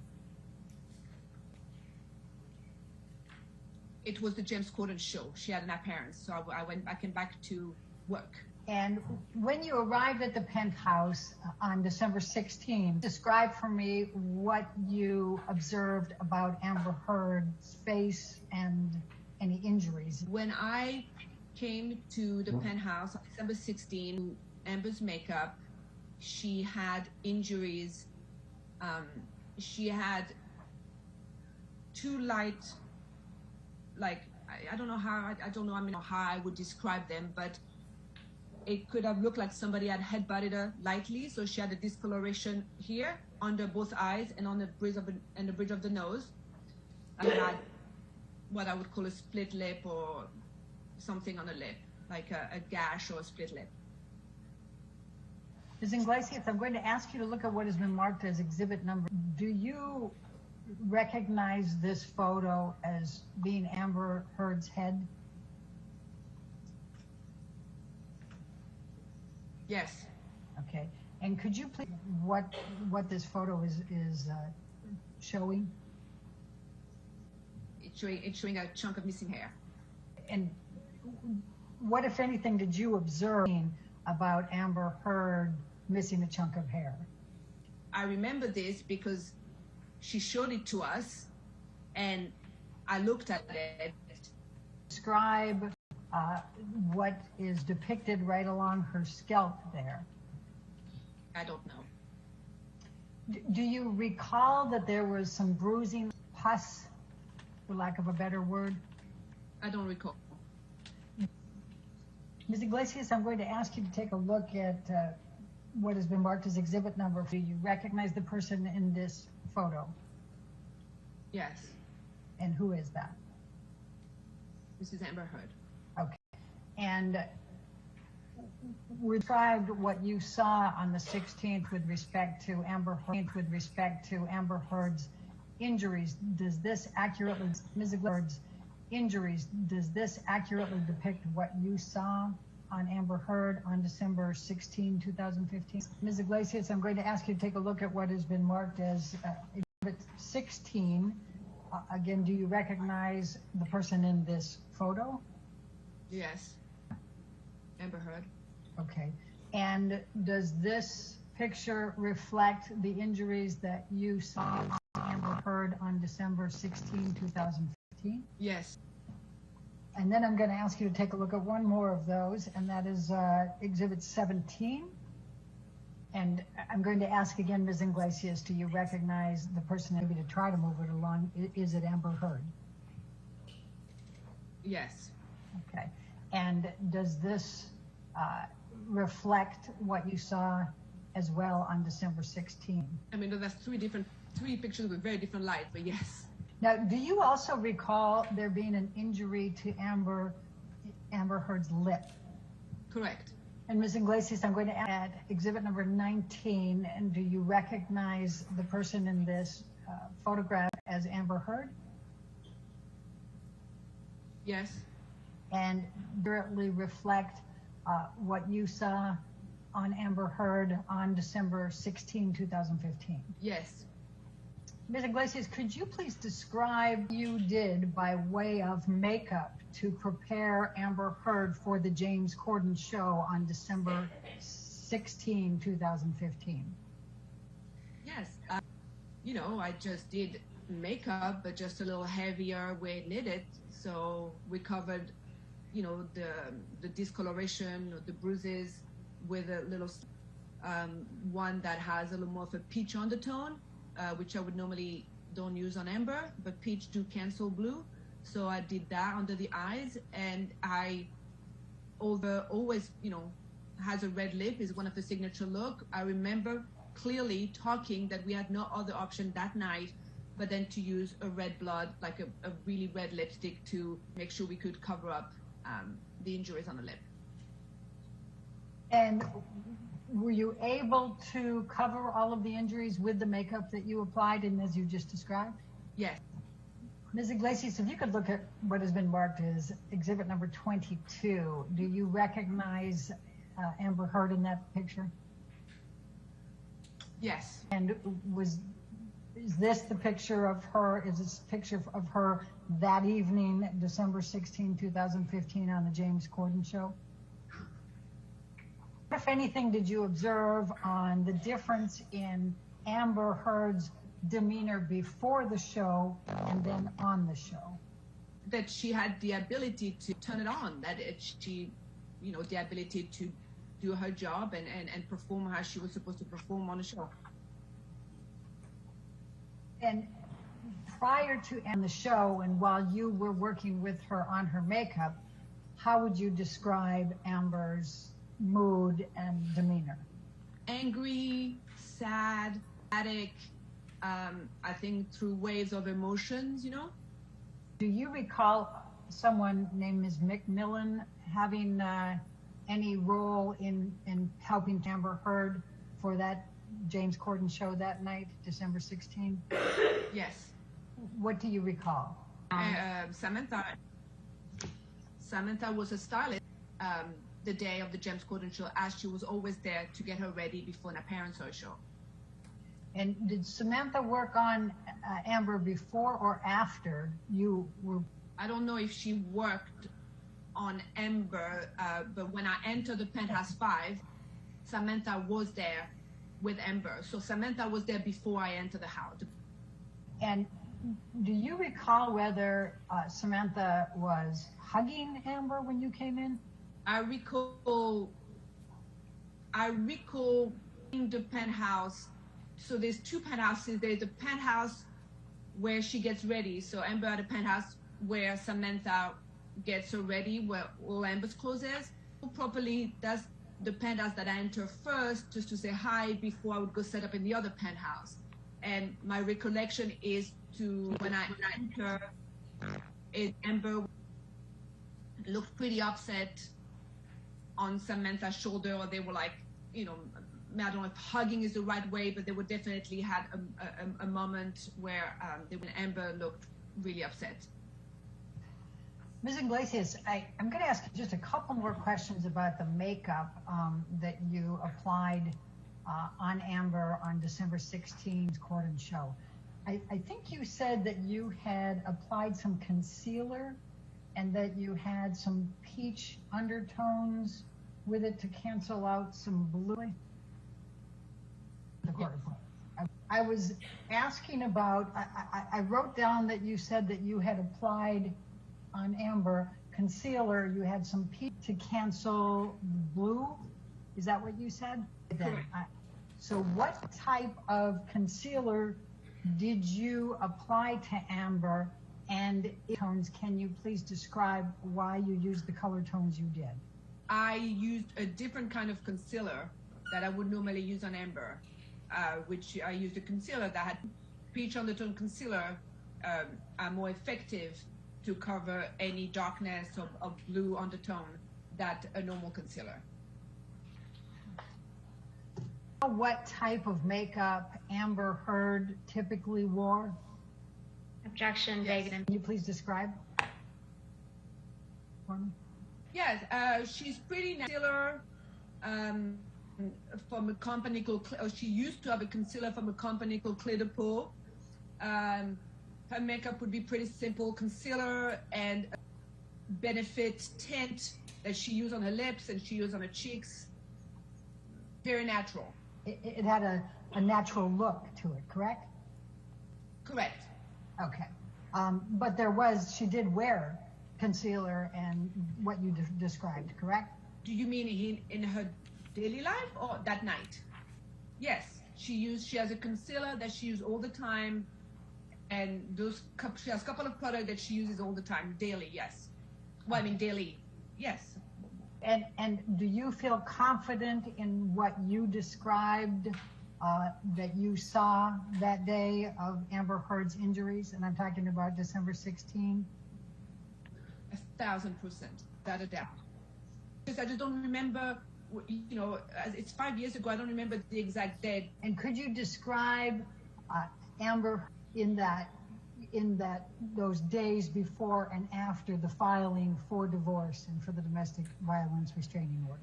An area of different emotion, definitely from sadness to not wanting to divorce to anger to being really upset to being really sad. So it was just a road that I think we were all there those couple of days to help navigate. I take it from your response today about this. It's very difficult for you, isn't it? It's not difficult for me, no, but it just reminded me at the time how I felt, yes. When did you first tell you were no longer interested in having her as a client and being friends with her? That phone call. About a month. How was it said? Well, I just told Amber that, I wish her well and I just have no interest in continuing a relationship, whatever it's work-wise. But is there a specific reason other than the birth of your child and the postpartum issues that you described, both as client and... What was your impression of Mr. Depp when you first met him? Lovely. You thought he was lovely? Yeah.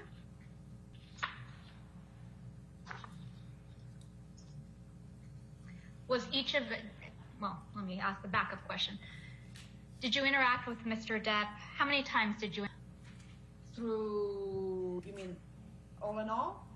Oh, yes. The entirety of your interactions. How many were there? Approximately. Maybe less than 10. Maybe, yeah. And would you describe all your interactions with Mr. Depp as, quote, lovely? Yes.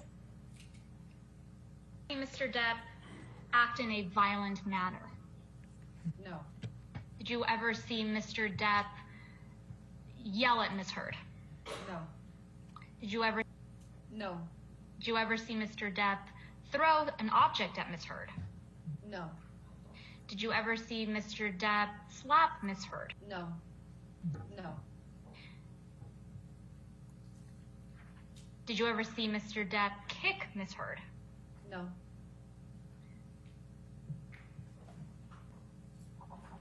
Is it fair to say, Ms. Iglesias, that you never saw Mr. Depp be physically abusive towards Ms. Heard? Correct. And you never saw Mr. Depp cause any injuries to Ms. Heard, correct? Did I ever saw him causing any injuries? No.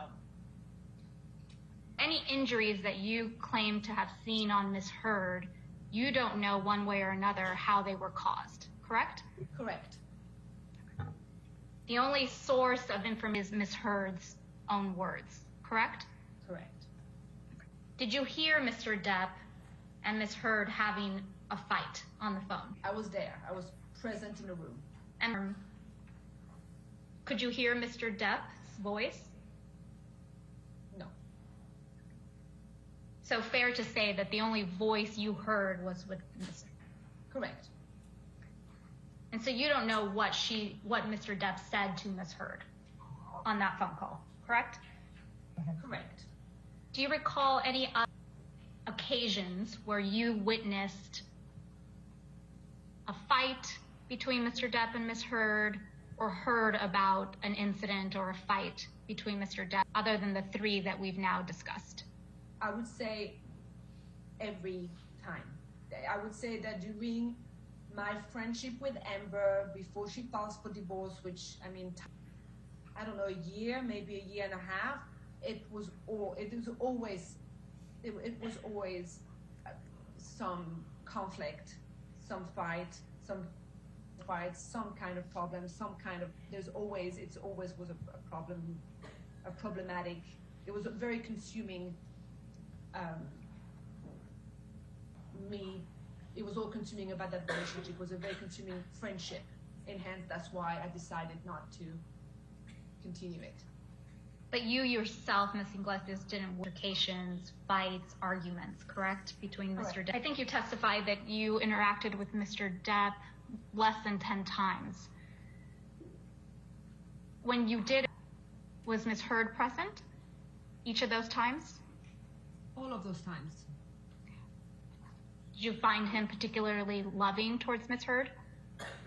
No, not particularly, no. And during these interactions with Mr. Depp and Ms. Heard, at that time, you were aware that Mr. Depp allegedly was abusing. Well, most of the interaction that I had was towards the end of 2015, right? I'm assuming not fully aware yet of, I guess, the seriousness of if I can say so. I think, most of the time I saw them together was towards the end of that time, and Amber's, I think, birthday, I'm getting it to do that. So the few times that the few times that I saw Mr. Depp was before on the seriousness. Heard only, correct? Well, Miss Heard and Rocky of the fight. Understanding, again, came from Ms. Heard only, correct? Well, Miss Heard and some of her friends, yes. Who were some of her? Rocky, Rachel Pennington, Io, Quillet, I'm not sure how you pronounce it, Josh, Drew, the people that were living, Whitney. Those were the core group. You said you spent Thanksgiving with Mr. Depp and Ms. Heard. Was that Thanksgiving November 2015? Yes, correct, because they were divorced by May 2016, so yes. How would you describe that evening? Awkward, because Marilyn Manson was there. Did you know Marilyn Manson? No, but it just was an awkward Thanksgiving sitting there. It was just sitting, yeah, it was just awkward. He's just an awkward being, and it's just awkward to be around. So it was an awkward evening. Do you recall Mr. Depp and Ms. Heard disagreement or fight that evening? Disagreement, maybe. What do you mean by that? Well, I mean, there was, it was such a small, intimate surrounding that you pick up on things. And so I could tell that it was awkward. It was just awkward. I think Mr. Depp and Mr. Manson disappeared for a while, then everybody was at a table, so they was wondering where they were. It was just awkward. And you're pretty sure they had a fight, or told you after the fact that they had a fight, correct? Because you did not witness Mr. Depp or Ms. Heard having any type of fight the evening of Thanksgiving, correct? Correct. Do you have an independent recollection of going to the penthouse in downtown Los Angeles on December 15th, 2015? I have an independent recollection of going to the penthouse before one of the incidents.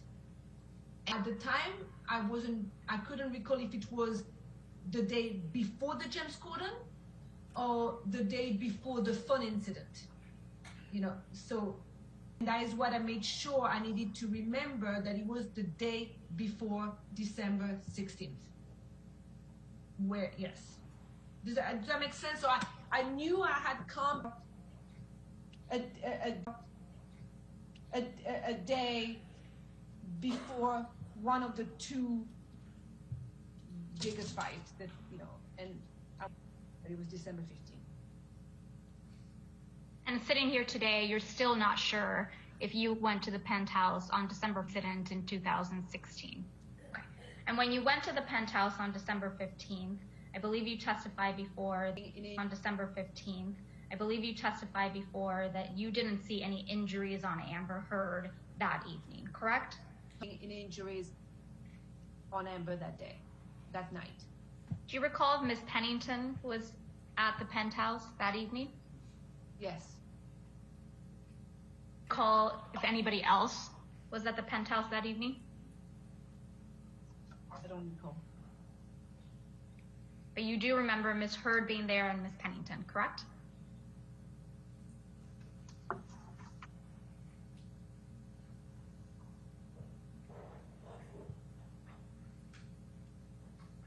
Did you see Miss Heard the evening of December 15, 2016? No. Do you recall being present when any photographs of Miss Heard were taken on December 15, 2015? Do you remember being present when photographs of Miss Heard's injuries were taken on December 16th, 2015? Any pictures of Miss Heard and her injuries on December, at the time of showing you all the photographs Miss Bredehoff showed you earlier today, that there were a number of exhibits. I think I marked them. Exhibits 14 through 20 that you were shown earlier this morning. Just to confirm, you didn't take any of those photographs, correct? Not on, and I do not recall taking Amber's or Rocky's phone to take those pictures. No, definitely not with my phone. I do not recall taking physically myself those pictures. I don't recall. Would it be normal for Miss Heard to have makeup on her face before you arrived to do her makeup ahead of an appearance?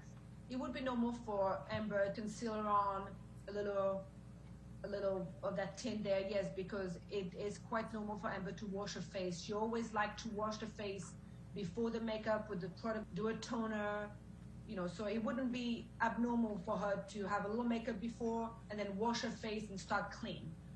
But you don't remember one way or another whether Miss Heard had a freshener and moisturizer on before, when you arrived on December 16th, 2015, correct? No, I do not. I don't recall. Would she usually wash her face and have you? Yes, I mean, in front of me in her bathroom, but, we were close, so it wouldn't be abnormal for me to be chit-chatting with her while she cleaned her face. I don't think specifically in front of me or not in front of me, but yeah, I mean, she would want to be really specific. So based on your best recollection, what injuries did you see on Miss Heard on December 16th, 2000? Amber had a slight discoloration on both eyes and on the top of the bridge of her nose, and hold on, the right eye had a little more of a gash right there. It wasn't that strong, it wasn't that swollen, but it was definitely some blue and yellow discoloration there, mainly on the inner corner, and we had on the right lip, as I said earlier. I'm not sure the exact medical term, but it looked like a split lip or like a gash here. Did you ever see Miss Heard on December 15th or December 16th? I don't recall. But you remember that it was not bleeding on 15th when you were applying the makeup, correct? When I was applying the makeup, correct.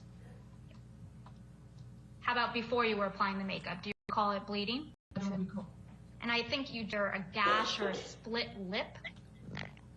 I don't know what would be the medical term for it. I don't know what kind of injury would have caused this. I'm not a medical expert, no forensic expert, but And by the way, you can see it in that video, so it's crazy to me, but it was slightly swollen, and there was either a gash or but it was swollen with some kind of cut.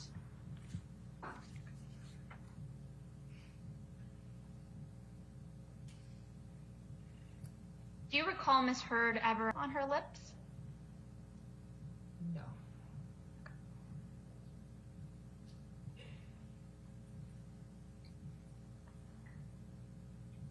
Discoloration under both eyes. Was there swelling under both eyes as well? We'll clarify swelling. Very little, but it was mainly discoloration too. I recall mainly discoloration, like a bruise. Maybe tiny swelling on one of the eye. That was a little more. That he lightly headbutted her. Is that correct? A little more injured than the other, but not huge swelling, no. I believe your testimony earlier, he headbutted her. Is that correct? I wasn't there. I don't know if he lightly or not lightly headbutted her. That was your testimony, that it appeared as if she had been, quote, do you remember saying that earlier today? Then maybe I was misquoted. It's not my position to say how headbutted she was or anything. And maybe I'm misquoted. Okay. And did she show you missing? She showed us, me and the hairdresser, the hole where the hair was missing on top of the head. And was Miss McMillan there as well? No, McMillan was really never when we get ready. So it was two separate things, and Samantha never really comes up when we get ready, no. But just to confirm, these injuries, right, that you saw on Miss Heard on December 16th, 2015, you don't know how they were caused, correct? Correct. And so any information you have about how the cause of these injuries came from Miss Heard only? From December 16th, correct. Well, any injuries other than Miss Heard and her friends, you never witnessed Mr. Depp being violent or abusive towards Miss Heard and causing any injuries. Correct. So let's talk about the makeup that you actually used to conceal these injuries on her face on December 16th. I believe you testified you used a concealer with a peach undertone. Mm-hmm. Did you have training and experience dealing with injuries or covering up bruising on people? Do you have any specific experience or education? Specific experience, I have experience in doing bruises and cover bruises for special effect. Yeah, I mean, throughout my career, I have created bruises, and I also have covered bruises for, you know, with models or real life things, whatever it is. So yeah, I have experience in covering some bruises, yes. How about swelling? Same question. I mean, it's a little harder to cover swelling. That would be maybe, you know, try to bring the swelling down. Covering it up would be would be harder. And how about cuts? Yeah. Specifically as it relates to Ms. Heard's makeup look on December 16th, do you recall what foundation you used? The brand? You probably don't remember the brand, but do you recall the shade that you used? How would I? No, it's not. Do you recall? No. But you do have a specific recollection of using a peach undertone concealer. Yes, and I'll tell you why. Because Amber always had in her bag, we have the same concealer. She has a concealer from a brand called Clear to Pull. And it's a specific shade, you know, it's beige. Beige was Amber's color for under her eyes, period. So the day, December 16, I didn't use beige. There's another concealer that has a little more peach in there and orange. It's called Honey, from the same family, and I used that instead. And I think I have a wheel that is a bruise wheel that has different colors, and you pick up the color to gently touch up any darkness. Did you make a different choice for her overall look other than the concealer as a result of the injuries that you saw on her face on December 16th?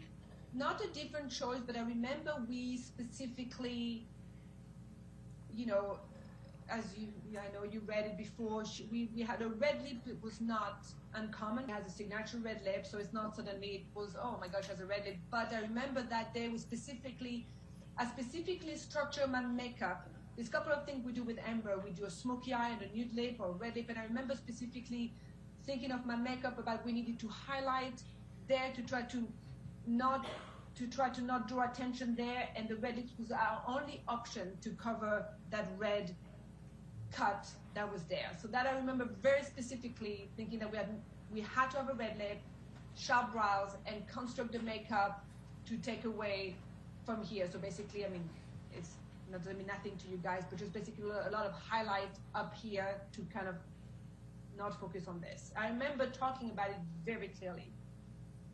And forgive my ignorance, but what did you do to cover up the cut on the lip other than apply a red lip?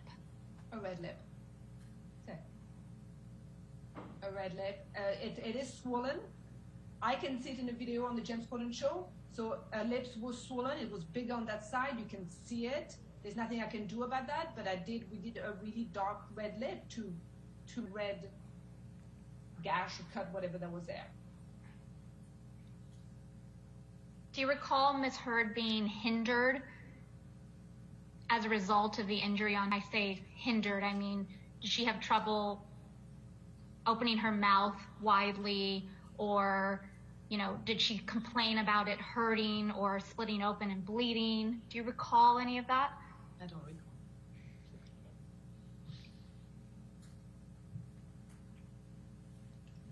And again, just to confirm, on December 15th, 2015, you don't recall seeing any injuries, including a split lip on Amber Heard, correct? Correct. Do you recall having any specific conversation with the hairstylist that was doing Ms. Heard's hair on December 16th, 2015, as it related to the abuse that Ms. Heard was describing for you? Yeah, yes, we talked a bit about it, yes. And what do you recall about that conversation? I mean, you know, I think everybody was a little like, whoa, shit, okay. I think everybody was a little surprised. Everybody was a little like not knowing how to move forward with it. I mean, but we talked. I was in the chair and Adia was behind her and I was in front of her. I recall the three of us having this conversation, and I recall Adia showing me the hole there. But just to confirm, you don't know how that chunk of hair was Ms. Heard's head. You don't know what caused that chunk of hair to be made, correct? I don't know it, correct. You don't have any personal knowledge. I did not witness it, correct. Alex, may I please? Did not witness it, correct.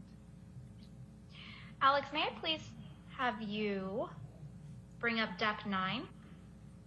Ms. Iglesias, you've tested the video clip, right? You see. Yeah. I see. That you see, watching the video clip, right? You see Ms. Heard. You see the swollen lip, and you see. Yeah. I see. I've known that face. I know that face so well. I've done it so many times. I can tell where the bruises are, and I can tell where the swollen lip is. Correct.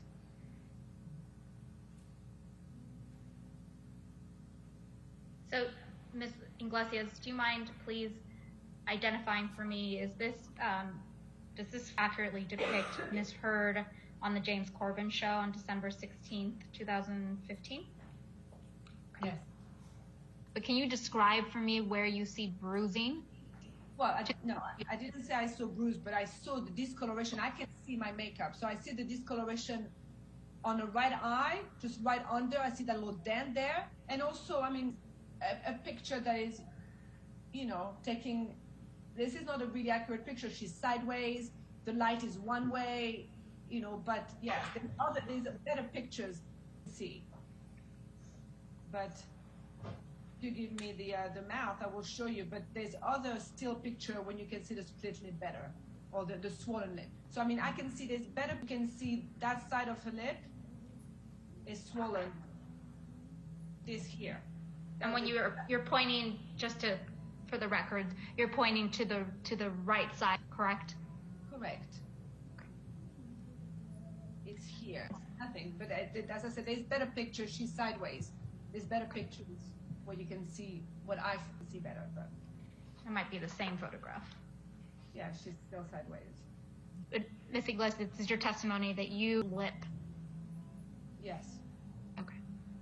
Do you see any bruising or concealed bruising under her eyes?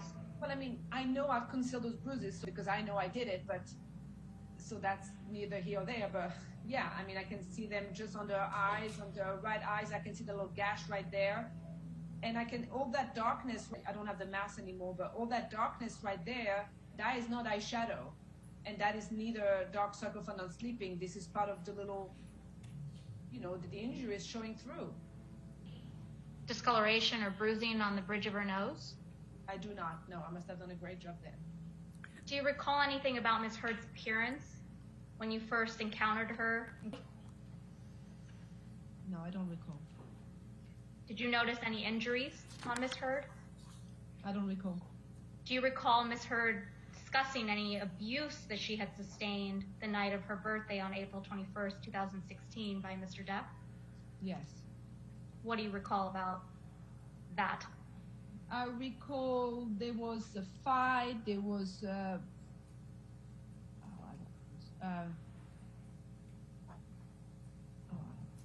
I don't remember. I don't exactly recall the fight. I know there was a fight and there was some problem. That's why they were late coming back to Coachella's. I don't recall exactly what she told me, but there was some problem the night before, yes. But you don't remember seeing any injuries on Ms. Heard after her birthday dinner in April of 2016, correct? Correct. Do you recall seeing any injuries on Ms. Heard's face at that dinner on May 24th, 2016? I don't recall. Do you recall Ms. Heard's general demeanor at the dinner on May 24th, 2016?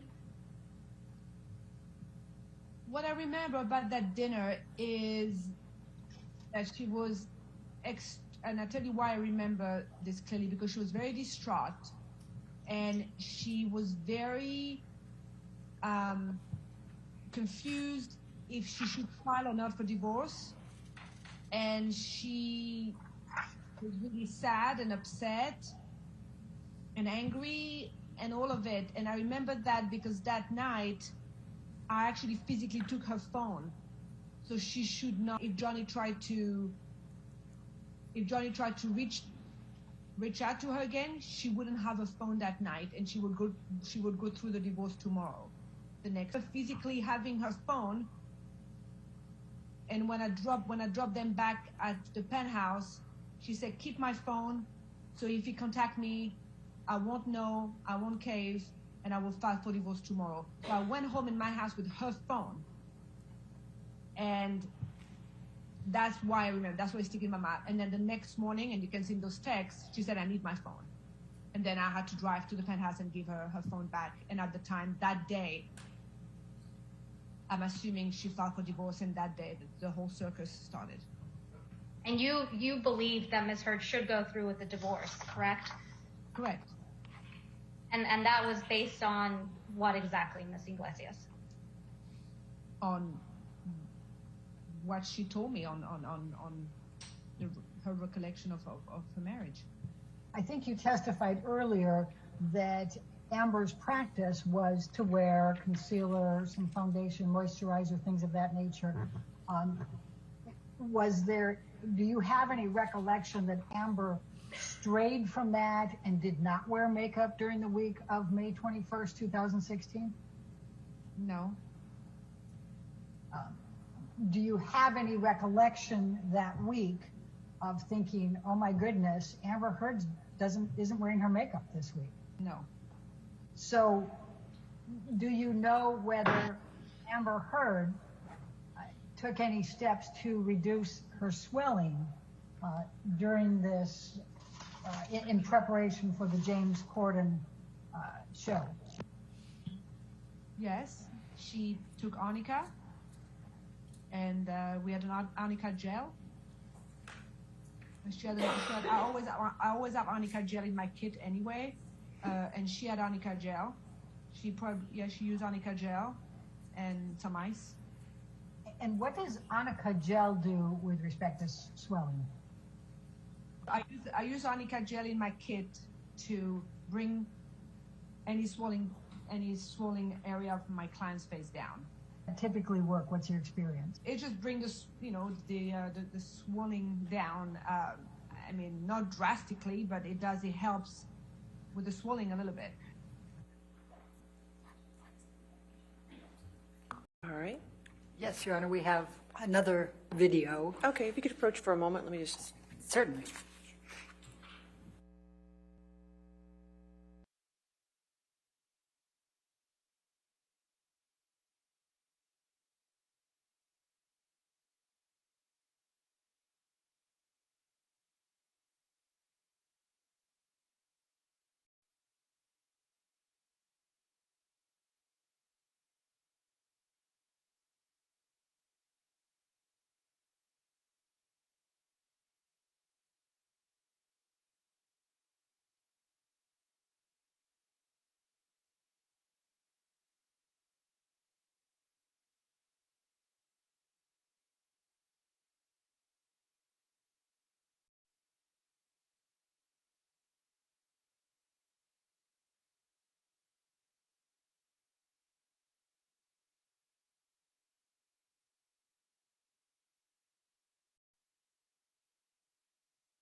All right, your next witness. Called Christy Sexton, and this is by video deposition as well.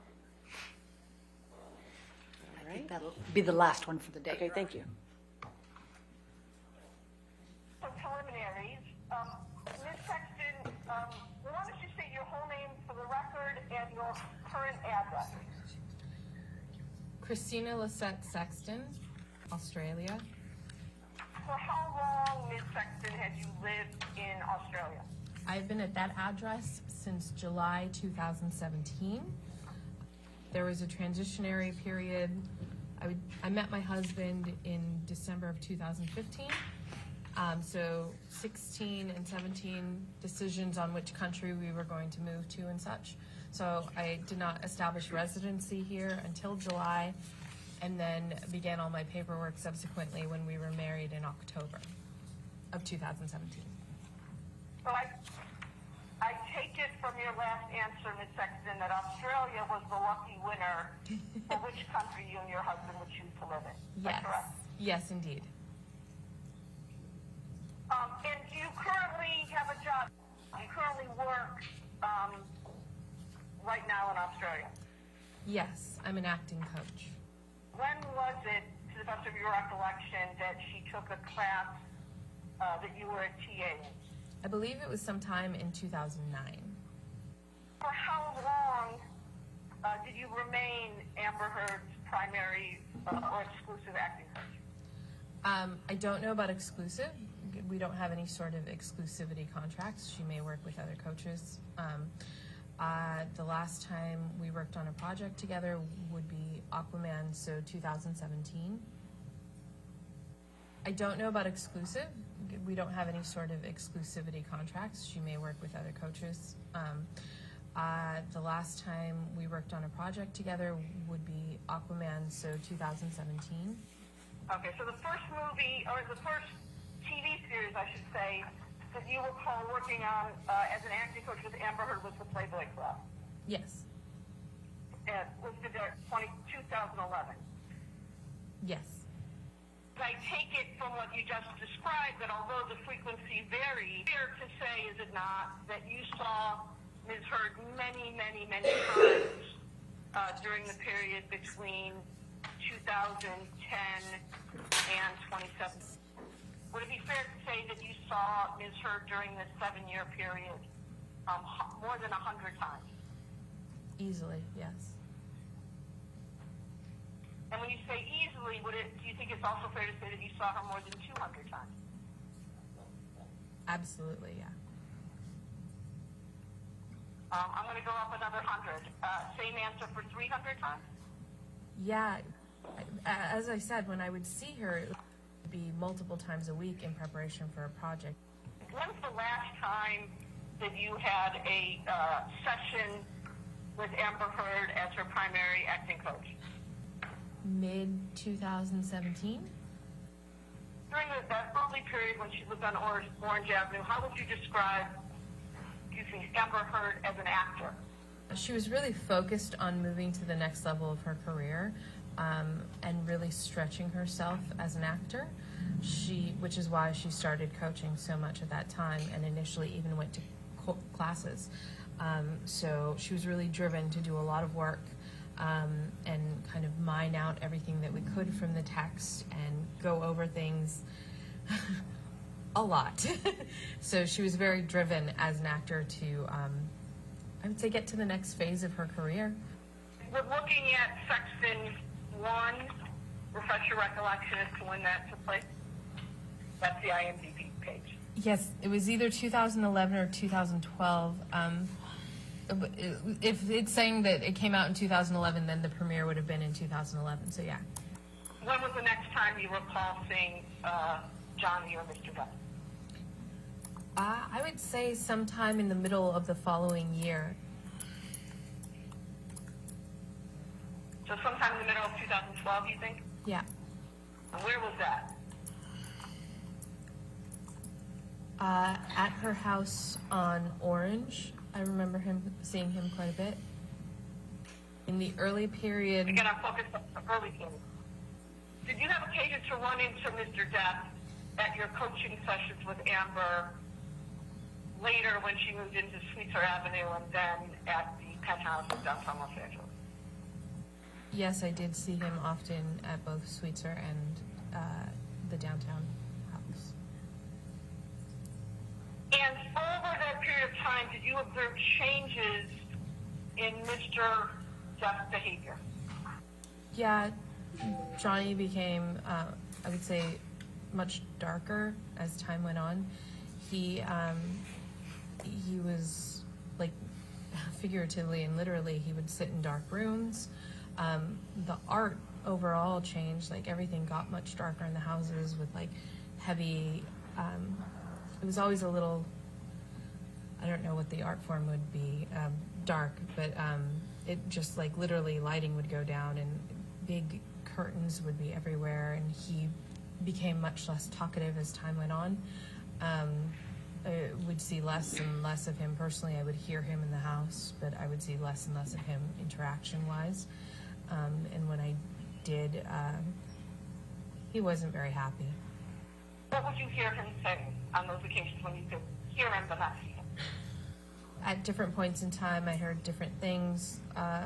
Sometimes it would just be him milling around the house. Sometimes it would be him having conversations with his team, bodyguards and stuff, or his friends that were over making music at the Sweetser location. Sometimes it was him, like I was in his home, so I heard him quite a bit. You said a couple of answers ago that from time to time you would hear Mr. Depp and Ms. Heard fighting. Can you, again, keeping in mind that it's a long time ago, can you describe what you heard? I would say I would just hear a lot of him yelling. His voice would carry through kind of the halls of the house. And then I remember one time in specific that I could hear Amber was trying to get out of the room, and then the door shut again, and then I could just hear muffled yelling on his part.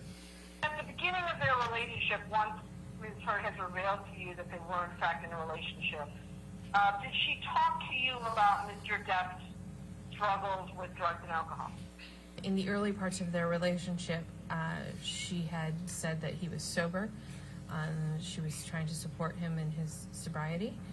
And then subsequently throughout the relationship, we would talk about his breaks in sobriety. Based on your work as Ms. Hurd's acting coach, was it your understanding that Mr. Depp had opinions about what role Ms. Hurd should take? There were a couple of occasions where I actually heard Johnny say, "Why would you want to do that kind of role? My woman isn't going to play that kind of role." Stuff like that I heard a few times from him over the course of time. Other than hearing Mr. Depp say he didn't want his woman playing a whore, did you ever hear him use any other language like that about her was being offered? To focus you in, Ms. Sexton, I'm talking about the period when Amber and John's relationship until you stopped being her acting coach in 2017. And I'm focusing in on what you recall hearing from Mr. Depp about what roles he should play. As I said, he would be sitting, initially when she lived in the Orange location, sometimes he would be nearby, it was of her, and he would be nearby and kind of earshot. So there were times that he was kind of just disparaging. That's a shitty role. Why would you do that? That kind of thing. Super negative then. Later on, as it went on, he was very vocal about the negative terms. Like I said, he called it or a piece of shit, all sorts of things like that. Generally pretty negative if it was something he didn't want her to do. Did the number of roles that were change during the time that she was involved with Mr. Depp? Yes, it did. It was as it went, and there would be stretches of time where she wasn't auditioning at all or working on anything at all. During the time that Mr. Depp and Ms. Hurd were changes in their relationship over time? Yeah, early on they were incredibly lovey-dovey and passionate and were in a positive way. They were very playful and friendly. And then I would see less and less of them together, and I would hear a lot of arguments through the walls. And when I did see him, sometimes the balance would shift. It went from being like a normal couple to very tension-filled, especially those last few months that they were together. And yeah. Was there a withdrawn? Did the number of times that Ms. Hurd was late for or canceled sessions with him as her relationship with Mr. Depp went on in time? Yeah, as I said earlier, Amber was when we worked at the studio, and then as it went on, I began having to actually build in a cushion of an hour around her appointment. It's her in there because she'd be late coming downstairs, or they'd be discussing, or he had to talk to her at that moment in time. And eventually, as and the fighting got heavier, I would have to build in time because she'd be sobbing at the beginning of sessions, and we couldn't work until we got her together. Do a lot of cushion time around her just so that we could actually get something accomplished, because she was often very upset. Did you have occasion to observe crying, naturally, not acting, when you had coaching sessions with her during the time that she was together romantically with Mr. Depp? I would say the last year, probably 80-90% of our sessions began with her crying. crying. That would be increasing as it went on. She has a little difficulty crying, acting-wise, so which a lot of us do. And so, yeah, we would have to work when we were doing, but it was a lot towards the end there, a lot of crying sessions. Based on your testimony here, Ms. Sexton, is the acting in a role different than the crying you observed so often in the last year of her relationship with Mr. Depp? Yes, inherently acting crying is very unless somebody is working in what's called method, in which that's an entirely different thing where they focus on their own stuff. So she's not a method actor, so it would be completely. Speaking for your own self, Ms. Sexton, how did you react when you saw Amber at these sessions crying the way you described it?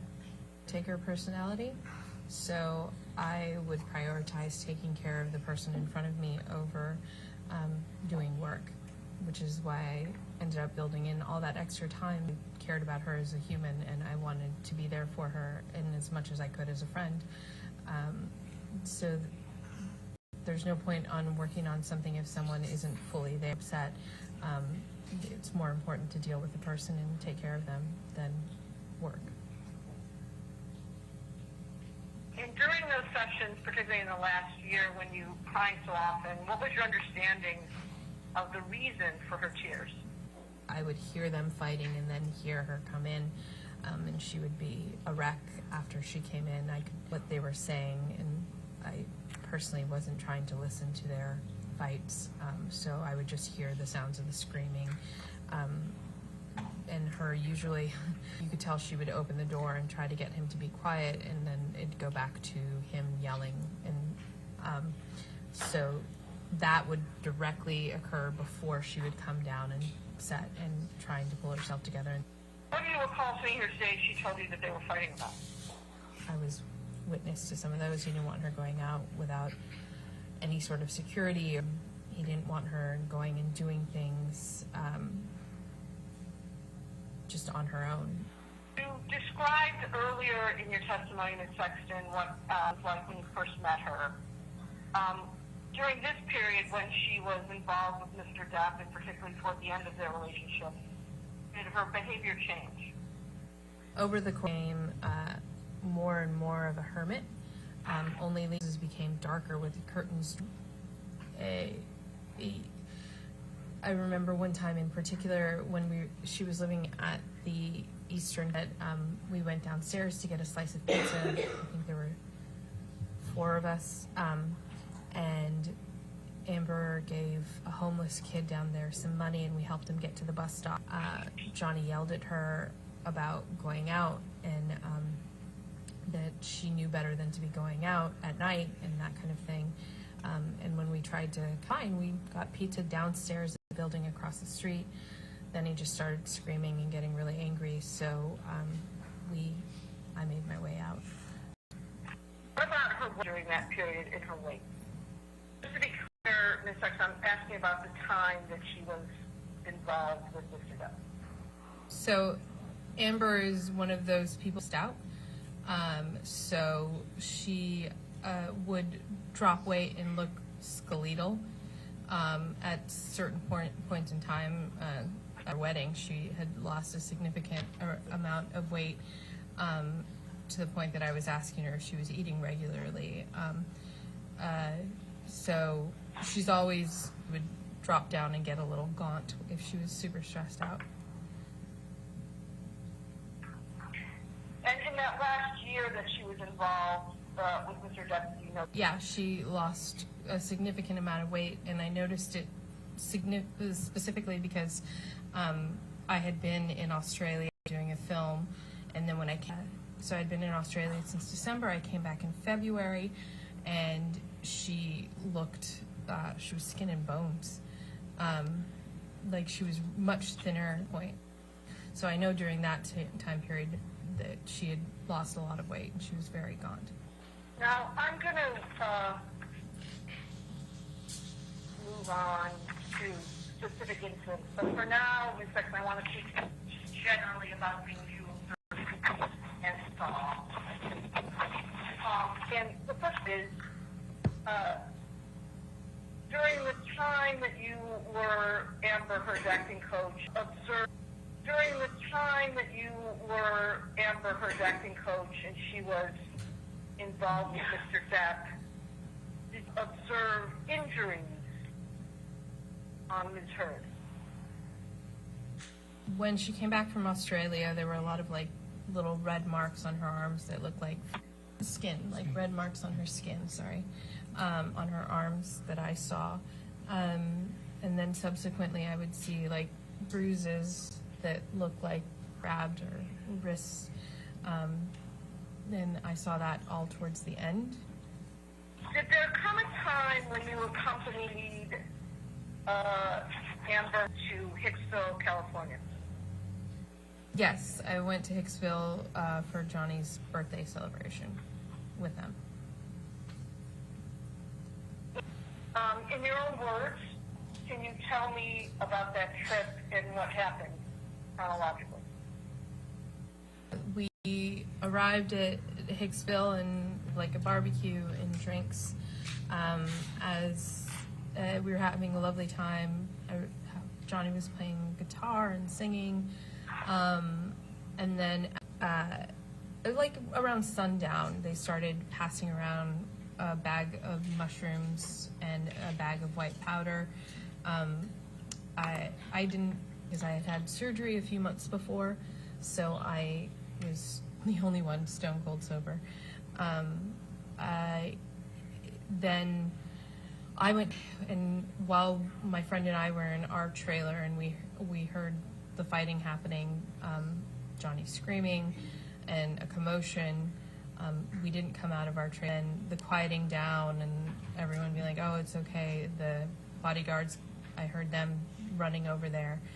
And then the next morning when we got up, what had happened that night, and then I kind of left that conversation and went to the trailer to check on Amber, and I saw the completely, Johnny was apologizing for what he had done, and he was instructing his bodyguards to just pay it off, let's just take care of it.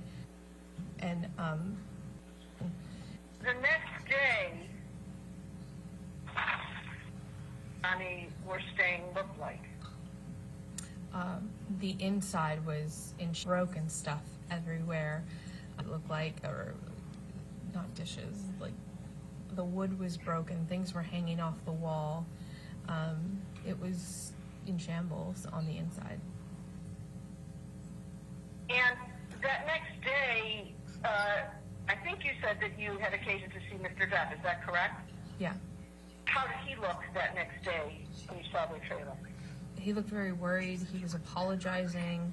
He was saying he would take care of it. He was trying, he was like, don't worry about it, babe. We're going to get this taken care of. He was really like closed off and quiet, and he just kept kind of apologizing to her over and over again, and then telling his bodyguards to just take care of it, just get it done, whatever it is. And then he went off to go have that conversation with them. What was Mr. Depp saying that next day when he was apologizing? I just remember him saying, care of it. I know this is bad, but I can take care of it. I'm sorry I did this, that kind of thing. I think you said, testified in survey, but I want to call Mr. Depp using the word monster that day. I heard him on different times making apologies that he said, I'm sorry I turned into a monster. I just amount of apologies. I don't know if that time in particular had that verbiage. Anything else about Hicksville that you remember that you haven't told me about? I mean, I did see him eat the mushrooms. I saw him holding the white bag. I don't know what he did with that, the bag of white powder. Everyone except for me was drinking and partaking in different drugs at that time. So I didn't keep track of that.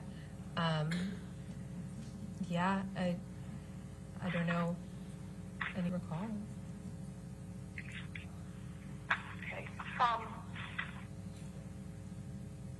I want to go forward to another incident, and that is the day of April 21, 2016. So I'll represent to you was Amber Heard's 30th birthday. Did you have occasion to see Amber Heard that day? Yes, I attended the party. And again, you say you attended the party. Can you describe the party? They didn't live in, it's where they did most of their art, and we did most of our coaching. And I don't remember the number of that one. And there were several friends there, and we spent the first couple hours waiting for Johnny. And then eventually Amber said, just let's not stop waiting for him, let's just start the balcony to start dinner. And that's when Johnny finally came down, and he was severely inebriated when he came down.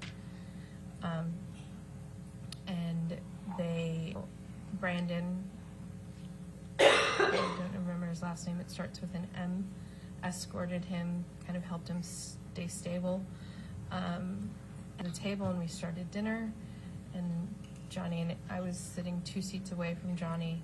Johnny and Amber clearly were very tense and had been, I don't know what they had been doing, but they were very tense. He would try to kind of touch her and she would shy away. And then Rocky was trying to change the tone of the party because it had really gotten very somber at that. She asked everyone to kind of say their favorite story about Amber, and as we went around the table, everyone shared their stories. And when we got to Johnny, he started talking about that he remembered when he first heard of Amber's ass on his couch, were his words, and it just all kind of took a turn from there. She was clearly embarrassed. She asked him to kept telling the story, and it got really awkward and uncomfortable at that point, and never really recovered any sort of jovial energy. We ate. I left shortly thereafter. I forgot to ask you this question about Hicksville. The day after, when you saw Mr. Depp in the wrecked trailer, did Ms. Heard seem embarrassed? Yeah, as I said, Amber was very closed off. She was very quiet. She had said, "I don't want you to see this." So, yeah, she seemed very embarrassed. Now, switching forward to Amber's 30th birthday party, I think Mr. Depp seemed inebriated when he arrived. What's your basis for saying that? He was slurring his words and wobbly on little things, which is when Brandon came over and kind of locked arms with him to kind of help him stand up. You said you saw her later with a healing bruise. Where do you healing bruise? On her cheek. It was on her right cheek, I think it was right, yeah. Do you know how long after the incident that you just discussed with the cell phone you saw Ms. Heard in her face?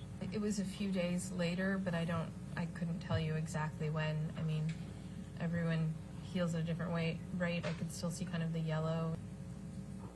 When was the last time you spoke to Amber? You said August of this year? Mm-hmm. When was the last time you spoke to her? Do you remember? We went over it was sometime in August. I can narrow it down to August, to have wine, have a glass of wine and catch up, because, like I said, I think it had physically seen each other. Both times when you met with Ms. Heard in August of this year, did you meet with her at her house? Yes. Did Ms. Heard mention any of the allegations that Mr. Depp is making against her in relation to this case when you met with her? Only to talk to the attorneys about. When you say only to talk to the attorneys about it, what specifically did Ms. Heard tell you? Like she said, and talk to my attorneys about everything that you witnessed. And then afterwards, after I kind of talked about it all, really intense to me, and I felt incredibly guilty. Was it during one of these two times that you met with Ms. Heard in August of this year that Ms. Heard told you for the first time that Mr. Depp had raped her with a bottle in Australia? Yeah, she did talk about the bottle then, yeah. Was it the first meeting that you had with Ms. Heard in August that she mentioned that? No, it was after, like, I had come to see her and had a wine night and catch up, and then after I had talked to the attorneys, we were talking more about what had happened, and she was saying how she didn't even tell me everything, and yeah, that's when it came. And just to confirm, Ms. Sexton, Ms. Heard told you about the bottle incident in Australia. Mr. Depp penetrated her with it before your deposition, your first deposition in this case in August of 2000. It was after I had talked to the attorneys. After you had spoken to the attorneys informally, correct, at her house? Yeah. But it was before, on I believe it was August 30th, 2019. Yes. This was the first time Ms. Heard had told you that, and just to confirm and make, this was the first time Ms. Heard had told you that Mr. Depp had allegedly penetrated her with a bottle in Australia, correct? Yeah, she had a bottle being hit with the bottle and the broken glass and everything. And then she had told me about all that many times before.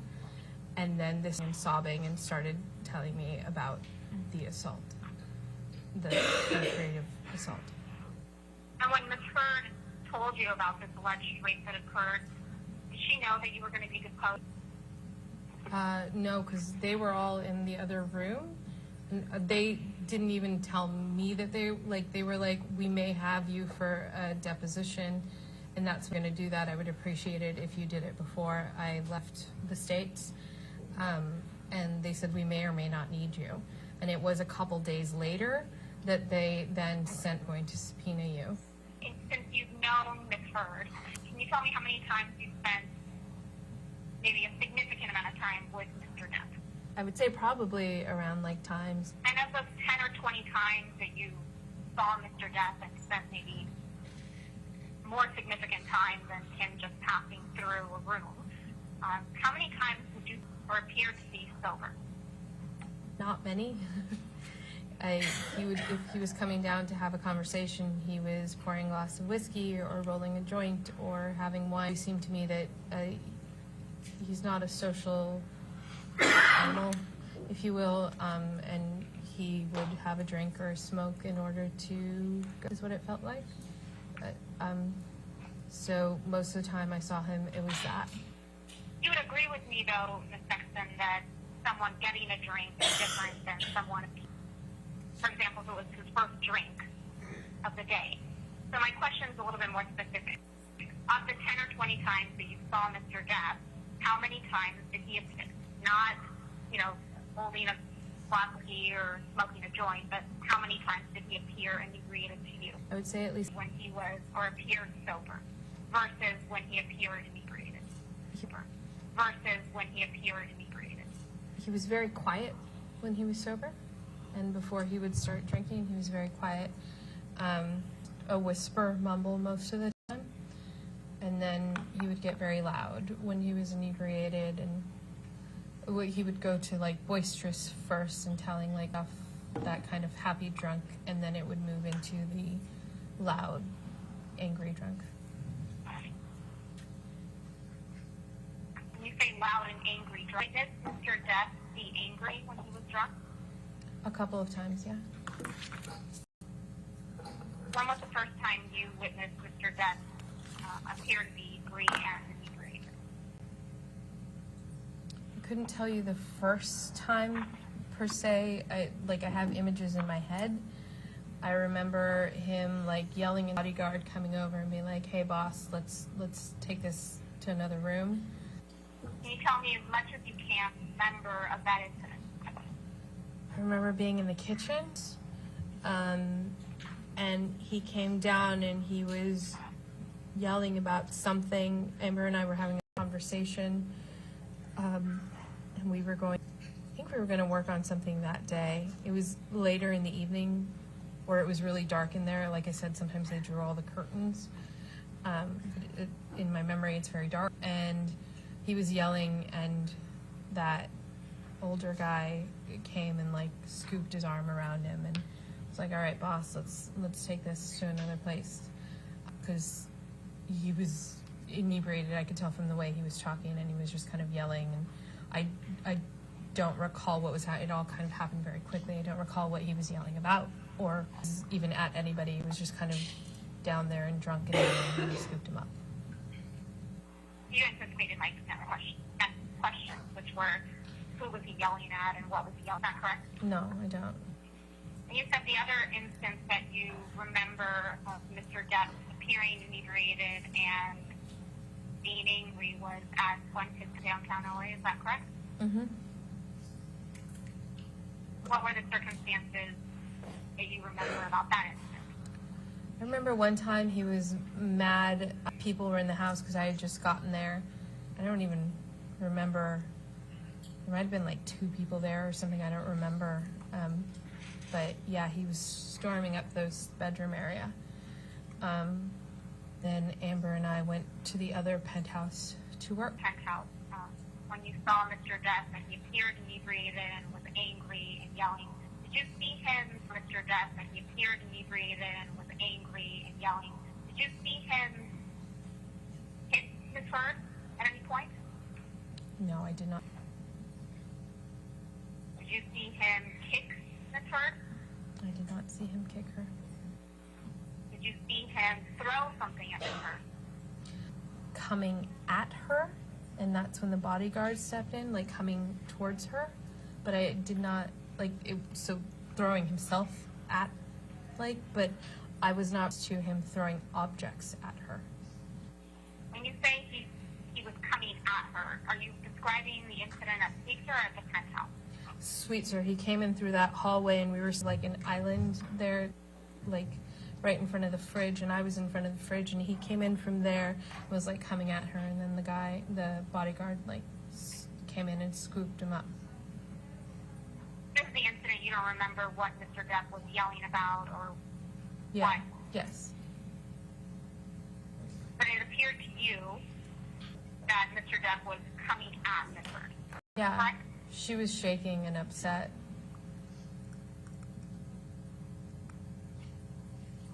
It felt like something that had been. And all the time that you've known Ms. Heard and Mr. Depp, did you ever see Mr. Depp be violent towards Ms. Heard? I never saw. I heard him use terminology, as I said before, and as I said, come at her, but I never saw him hit her. If I had called the cops, to be honest. You never saw Mr. Depp throw anything at her, any objects at her, correct? No, the only thing I saw was the aftermath, like afterwards. And like I said, in Hicksville, I heard the yelling and then saw the breaking and saw him apologizing for it. But I, with my own 2 eyes, did not see him throw the stuff. When Mr. Depp and Ms. Heard went to Australia, did she tell you that she threw a bottle of vodka at him and that's what severed? No, she had told me that he had broken the bottle and cut himself with the bottle that he had broken. He had cut himself with the bottle he had broken. Did she say that he had taken the bottle and cut off his finger, or that it was an accident and that it's from the broken bottle? She didn't say that he. She didn't. What it seemed to me is that he had. Do you understand the distinction? Yeah, she didn't say that he. She didn't indicate that he cut off, like went purposely to cut it.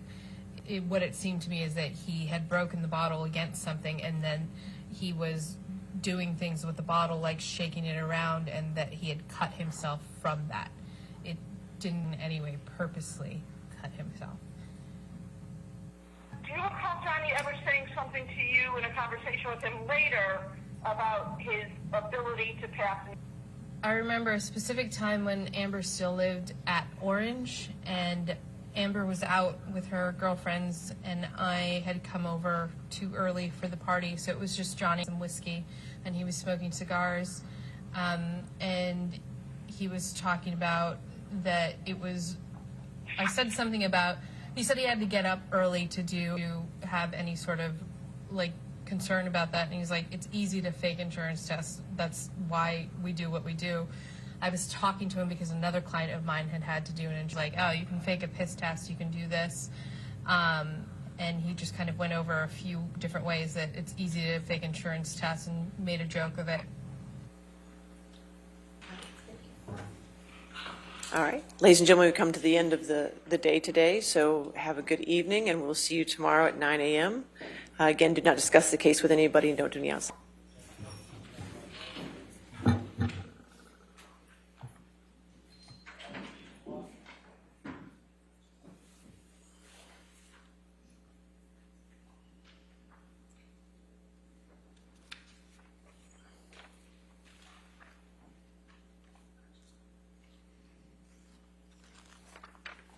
Do you have any remote witnesses tomorrow that you need access for? Do you need a WebEx? You don't need a WebEx link? Depositions, designations, and live witnesses. Depositions and live witnesses. Okay. All right. Homework, right? Okay. Thank you. All right. We'll see you in the morning.